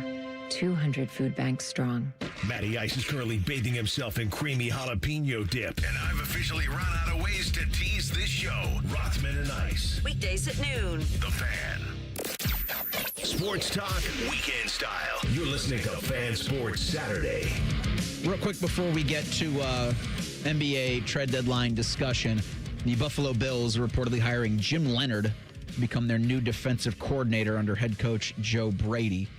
So I don't think this means a whole lot about Ohio State's defensive coordinator position, but maybe a team, and I had mentioned that every NFL team in need of a defensive coordinator or looking for a defensive coach on their staff should probably just call Matt Patricia, or at least have a text out to him and be like, hey, you interested? So this takes a defensive coordinator job. I think right now I would say money's on Patricia to stay in Columbus with the Ohio State Buckeyes, but still as the two coaching vacancies remain in the Cardinals and the Raiders, you look to Las Vegas to see what they might do if and when Clint Kubiak becomes that head coach, if they bring Patricia on as defensive coordinator. Is it me or does it seem like there's been an abundance of offensive defensive coordinators changing jobs this offseason? Yeah, more than usual. It seems like a lot. I think it was 2022 had 10 NFL coaching changes, and that was the most of any offseason, and I think this matched that. And so with the chaos that's in college, the chaos that's with the NFL's coaching carousel, I think more so now than ever, you've got so much merging of the two entities in terms of personnel coaching from a coaching perspective, where you've got, guys like, I don't know if Bill O'Brien would have ever come back to college. Like, Have you ever thought about a guy like Bill O'Brien coming back to college after working in the NFL with the New England Patriots? A guy like Matt Patricia would ever consider college after spending so much time on Patriot staffs and in Detroit. And now I think it seems like a perfectly plausible avenue to go. Yeah. As you now see with Arthur Smith as Ohio State's new offensive coordinator. We're talking about the RSN model just real quick. And Victory Plus is the streaming service you might need to know if you are a fan of the Blue Jackets, if you are a fan of the Cavaliers, if you're a fan of the Cincinnati Reds, who the Reds right now still have their media rights with FanDuel. FanDuel is the name of the channel. Main Street Sports is the company. And they are, I guess, going to miss some rights payments coming up on February 1st. And so teams in the NHL, Major League Baseball, and in the NBA are expecting that. And so maybe some of those move over to Victory Plus, who does have free streaming models to the Dallas Stars and the Anaheim Ducks. Okay. I thought about this last night watching the Blue Jackets on the CW Columbus. It's one of, I think, 6 games that were going to be televised locally by the Sinclair affiliate in Columbus. I think that's such a great way to get your game out there, to make sure that it doesn't go away. Yeah. Because with the NHL, that versus thing was one of several things that just killed the league's popularity. Right. I think versus was the first one, right? I think it was. And to have it just out of our national consciousness, for Major League Baseball and that RSN model, just making games so difficult to find. And similarly with the NBA, it's like, look, the rights fees aren't going to be there with the NFL. Don't try to even claim those. Worry about if people can see your games, then they might come to your events. That's where you can recoup some of that money. Yes. Because it's better than the nothing. Yeah, because somebody watched that game last night that would have normally probably stumbled upon a Jackets game somewhere else, And you're right. That's the best way to sell it that way. I should say it's infuriating. It bothers me how difficult it is sometimes. And I do. At some point, if there's a game I want to watch, and if I got to go through different hoops and go through so many different streaming, at some point I just say, you know what? I'm done with. The hell with it. I'll just follow it online. I got offered a free year of MLB TV a couple years back through my phone. You'll never get that year back. And it was like, okay, you can't have all the local games are blacked out. Which in Columbus is the Reds, the Indians, the Tigers, and the Pirates. What's the point of it? Right. Yeah. Oddly enough, I think the Pirates have some weird blackout rules in Ohio. None of this makes any damn sense. And so I am happy if we're going the way of the death of the RSNs. Yeah, me too. You can, and the Guardians showed this. You can have, if the league is ready, then you can have other avenues to make it more accessible, and that helps your game. And I think the NBA is going to learn that too. Their trade deadline, I believe, is Thursday. It is Thursday. So you had Kevin O'Connor of Yahoo Sports say the Golden State Warriors are willing to trade all of their available future first-round picks to the Bucks. That's for Giannis Antetokounmpo. It's 4. They can trade up to 4. Because it's what the Ted Stepien rule. Yes, there's a certain rule there. Old Cavaliers owner. Yeah, it's like 26, 28, 30, 32 or something like that. And the Warriors have all of those, I believe. They do. They have all their picks. O'Connor's reporting adds that the Warriors will also throw in Jimmy Butler and Jonathan Kuminga. That's okay. So the Butler thing, either Butler's got to happen because if the salary match with the rules in the NBA. Yeah. So Butler's salary matches up with Giannis.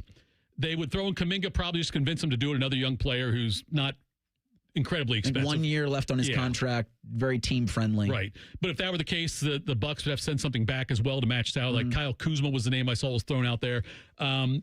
And I know the Warriors came out and said that the report is that they would trade anybody except Steph Curry.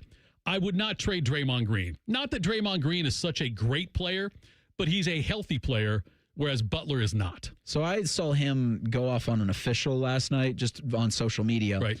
And I go, man, he is a crazy person. Yeah. Draymond Green's a psychopath, but he's so important for what that Warriors dynasty has done. He's Rodman Light. He's so important for that Golden State Warrior operation. Yeah. That I also agree with you, but that's about it. Yeah. I mean, that's so like I would keep Green there, and I'm hoping they make this deal. I would love to see the Warriors. Not that I'm not a huge Warriors fan, but I would just love to see the storylines if they make another run with Kerr and with Curry. You know, I would like to see that. It won't increase the career of Steph Curry, but it might add a little bit more to Kerr staying around. Yeah. You know, right. what that would do. And I can't sit here and be like, I want to see the Warriors get Giannis Antetokounmpo. Right. Because that just flies in the face of the small marketness of me. That's sure. like, because I don't know if it kills the Milwaukee Bucks because you're going to get first-round picks for the next decade, an extra first-round pick for the next decade. So you would think competent ownership, competent basketball front office can make that back into a contender. But now Golden State's they're the front runner right now. Golden State is to land the Greek Freak. They can offer more picks than anybody else. Yeah, is what they can do, and it's probably going to happen. Yeah, I think it will. I do think it will happen. I believe it will happen. At this point, I'd be surprised if it didn't happen.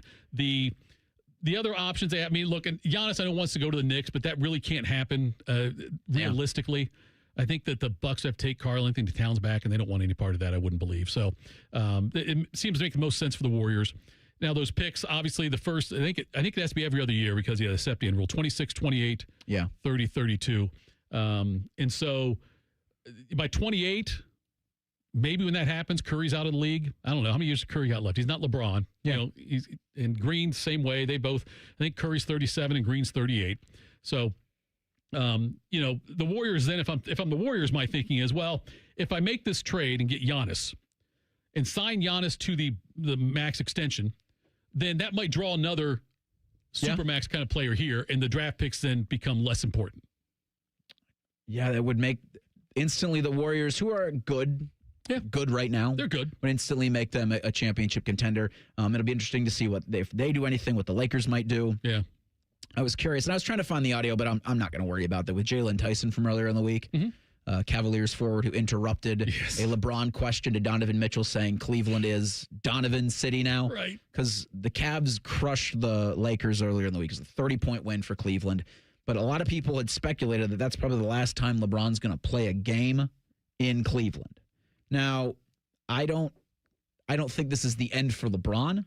No. So I don't think that, but they played like the video for him. They did all the pomp and circumstance. And the fact that Mitchell was asked after the game about LeBron was like, you don't always have to make this about LeBron.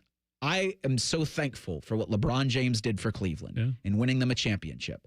And even leaving allowed Cleveland to be so bad to get Kyrie Irving. Right. Which allowed Cleveland to be a little bit more appealing to LeBron the second time around. They also got Wiggins. Yeah. And getting Wiggins allowed them to get Kevin Love.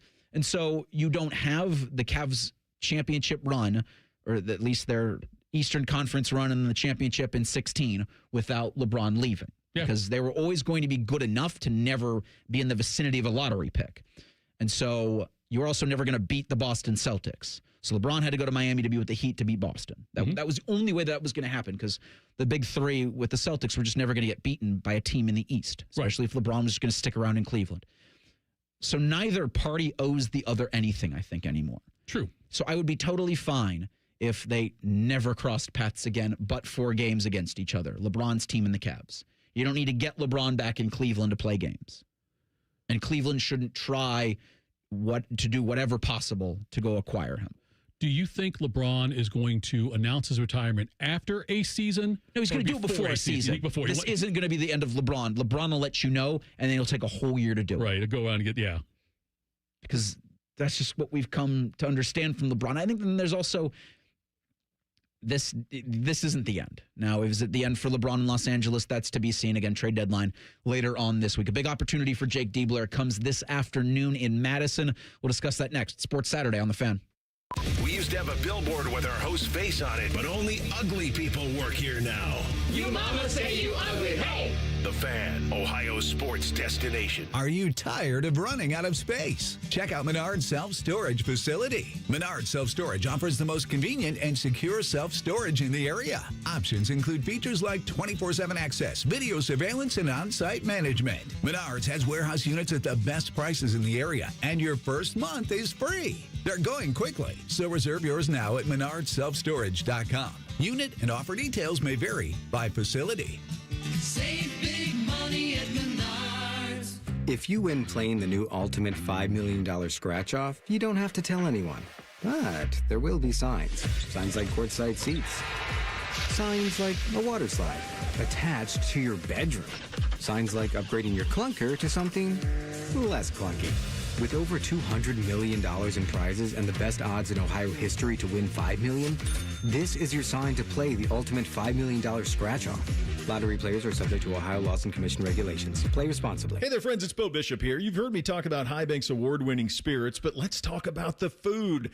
High Bank delivers incredible meals and handcrafted cocktails in a space that works for every part of your week. Start with happy hour, drinks with friends, come back for brunch worth planning your weekend around, then stay for dinner. And get this, kids eat half off every Monday. Great food, award-winning drinks, a reason to come back time and time again. Make a reservation today at a location near you at highbankco.com. Dine, drink, distill at High Bank. I met my wife in law school at the University of Florida. She was from upstate New York and I was from Kentucky. We met at a daily mass at St. Augustine's. She was the most beautiful girl I'd ever seen in my life. After communion, I followed her out of the church and got her phone number. The rest is history. I'm John Morgan of Morgan & Morgan. Little did we know that one day we would have 4 children and the largest injury firm in the world. All 4 work in the business. It's a family business. Did I ever see this coming? Hell no. We just worked very hard and treated our clients like we would want to be treated, like family. It's a full-service injury firm, auto accidents, medical malpractice, workers' compensation, Social Security, and insurance disputes. We're open 24/7, 365 days a year. Visit forthepeople.com and we can get to work on your case. No recovery, no fee. Morgan & Morgan, for the people. Injured? Dial pound law. Morgan & Morgan, Ohio office located at 600 Vine Street, Cincinnati. Prior results do not guarantee a similar outcome. I thought mixing bleach with my floor cleaner would take the stain out. When my youngest ate the dog's medicine, that was a new one. I was trying to protect my garden, but I accidentally sprayed myself with pesticide. So I called 1-800-222-1222, the poison helpline. A poison expert helped me figure out what to do next. I was connected to someone who spoke Spanish. They answered my questions. It was free. It was confidential. It was real help in real time. Keep the poison experts in your pocket. 1-800-222-1222. It's time for Super Bowl 60. And since we're the official radio home of the Super Bowl, we can say Super Bowl and not big game. So we're going to say Super Bowl a lot. Seahawks and Patriots in the Super Bowl. Sunday, February 8th, here on The Fan. At Great Lakes Hyundai, the savings are so good. Don't start the new year with the same old ride. Right now, score low lease payments on all 2026 models, like $149 a month for a brand new Elantra or $159 for a new Sonata. Hurry in and kick off the new year right. Columbus or Dublin or glakeshyundai.com. With proof credit $39.95 down plus tax, title, and fees. 2-year lease with 10K miles per year. New Hyundais come equipped with owner assurance and America's best warranty. A 10-year, 100,000-mile powertrain coverage. Ends 2/2. Hey Central Ohio, it's Andrew from Home Team Solutions, and yes, we buy houses for cash the easy way.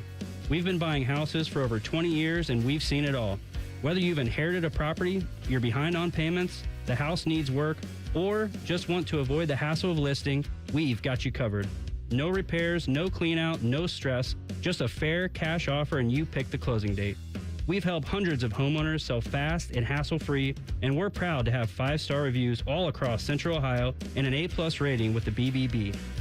If you're ready to sell your house the easy way, call Home Team Solutions at 614-962-SELL.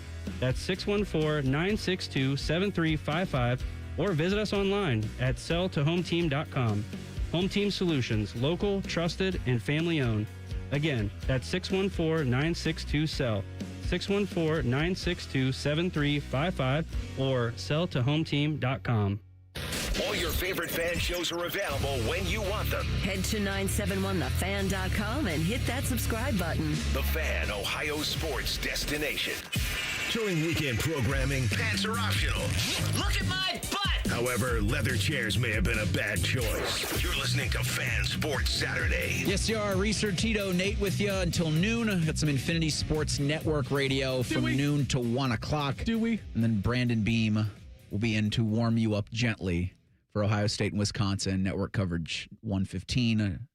Tip-off from the Kohl Center, 2 o'clock. I don't know. I say Infinity Sports coverage at noon. Confident. You sound very confident. I don't know. Based on what happened earlier today, I would not sound that confident. I would put question marks on that. We'll see that there's ever been. Could be another hour of research. Could be it could be just you and I and Nate coming on and barking for an hour, which I guess some people might say I'd rather have nothing. We could drag Reimer on. We could drag Reimer. Just say Reimer, hey, college basketball today, and then you can leave the room. I mean, yeah, Duke's playing Virginia Tech. He'll tell us about that. Cincinnati's at Houston. Like, there's a slate of games coming up in the next 12 minutes that he will love to tell you all about that I don't think there's really any local interest. I don't hear much of a clamoring for a Duke Virginia Tech pregame show. Miami's 21-0, and the Redhawks host NIU today at 3:30, and that game is a sellout in Oxford. What does a sellout mean? How many does that seat? Do you know? It's 12,000, I want to say. Okay. Good, that's good. But yeah, old Millett Hall, and I hate giving them credit, but that's really cool that Miami's getting that kind of recognition. I've maintained, about as long as I've had a microphone in front of me, that the Mid-American Conference is a multi-bid league, deservingly. Sure. They're never going to get it. It's always just going to be the MAC tournament champion. So Miami could run the table, undefeated regular season, and then run into Akron in the MAC tournament championship and miss out.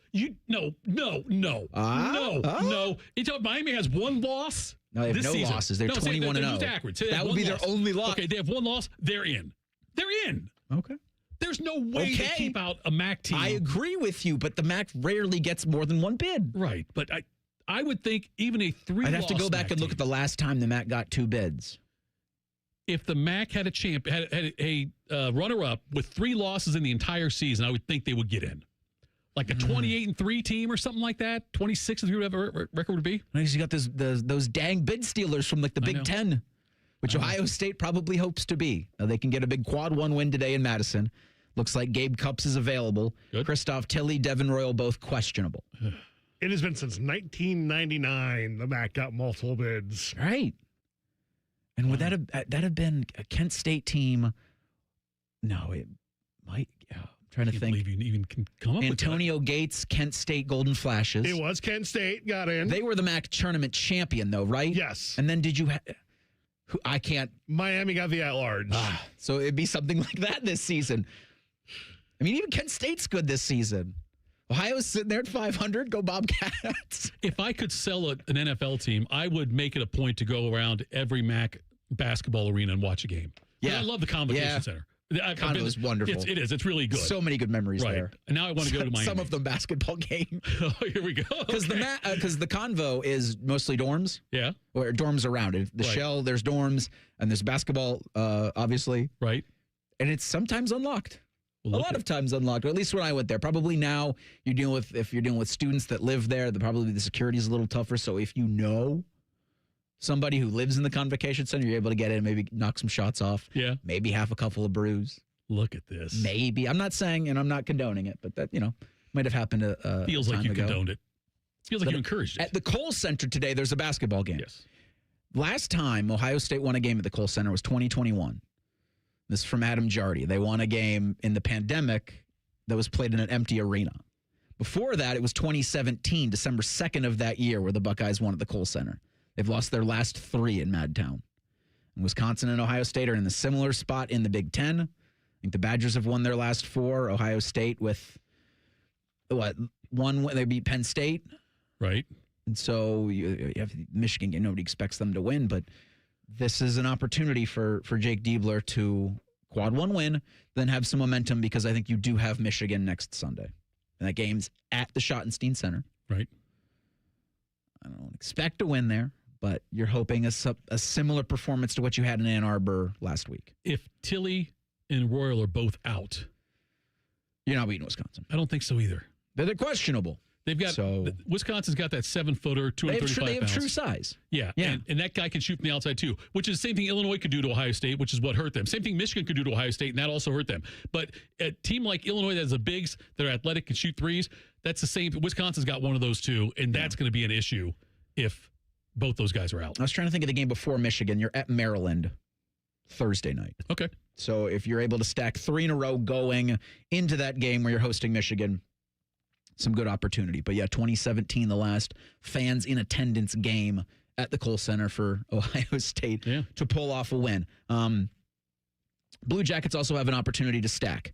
They are now 7-1 under Rick Bowness. They beat the Blackhawks 4-2 last night in Chicago, 26-20-7 overall. Charlie Coyle had the hat trick in that game. He's been playing out of his mind since Bowness took over. You've also got Zach Werenski assisting on 2 of those goals. I think he is playing at the level you expected, and now he's getting the national recognition that he deserves. I think getting the national recognition that will propel him to which trophy is given to the best defenseman? The best defenseman, that's not the Norris. Is it the Norris? It's the Norris. Thank you. That'll propel him into actually getting it at the end of the season if the Blue Jackets are able to continue this success. Because I think for Werenski, it's going to have to come not only from the awesome play on the ice, but the team's got to do something. And by the time we meet next week, the Olympics will be underway. They will, and you'll have that Olympic. I keep wanting to say All-Star break. It's not the All-Star break. It's the Olympic break. Right. And for the Blue Jackets, I think it would be extremely important to go into that break on a winning streak. Yep. So you can't beat the Blackhawks next week at Nationwide if you don't beat the Blues tonight. Puck drops at 7:00 there. Ryan Baker is in attendance. Okay. As a fan, or did he somehow become like working media? Fan. Okay. Yeah, he's got friends that live in St. Louis. Like a wedding. He's taken a significant other. I don't know if he would consider that. No, never mind. Really? Huh? Who said that? Wow. Who's talking? That sounds like the breaking news thing should come on right there. I'm going to hear about that. At SO. New Jersey, they're playing on Tuesday, 7:00. No, not doing that. Wrong network. Baker, good for you. I did not mean that. I can't wait. It's a bad job out of me. No, that's good. I like it. No, it's not. It's not my business. Especially if there's a significant other listening right now that thought she was a significant other that's not with them in St. Louis. So I think they flew last night. Okay. So they're in St. Louis now, probably just tailgating. I would hope. Yes, that's what he's doing. Yeah. He was worried about his flight Friday. Okay. Home. Yeah. Because we were coming from Florida earlier in the week, ran into Charlotte. Right. And it was a nightmare in Charlotte, that airport, because it's an American Airlines hub. So any flight going north of Charlotte was getting delayed, then canceled. And so instead of get a 7:00 Thursday evening flight, we got a 7:00 Wednesday evening flight. We got a rental car late Tuesday night and drove the 7 hours to Columbus. Wow. Rather than get on the plane. I felt so bad for the gate agents there, too. So Baker, I don't think is going to run into any of that on Sunday night. What about a significant other? Will she run into it? Mine? No, mine was with me. I don't know. I do not know what you're talking about. Will she get back? I do not have. I'm just curious. Well, you can text him. Oh, trust me, he's getting a text after this show. Are you kidding me? Gosh. There's a text forthcoming. No, how much time we got left in this thing? Okay, that's why I texted you. We may only have 30 seconds left of the show. That's why I texted we might have another hour. About if you were on with me, because I saw you had PTO. And we're on next week. I know, you had PTO, though, but then I didn't know if you were sick because you'd missed a couple of days. And it was a travel thing. I ran right into it. Sorry, Bake. Jeff Rimmer's middle half with the best comment of the day. She better be wearing shorts. I don't think anybody's as psychotic as Ryan Baker in shorts. There's a lot of eighth grade boys around. We'll find out Monday on The Fan. Catch T-Bone and Tyvis weekday mornings from 6 to 9. If you're not completely satisfied, we'll rewind time and erase your brain.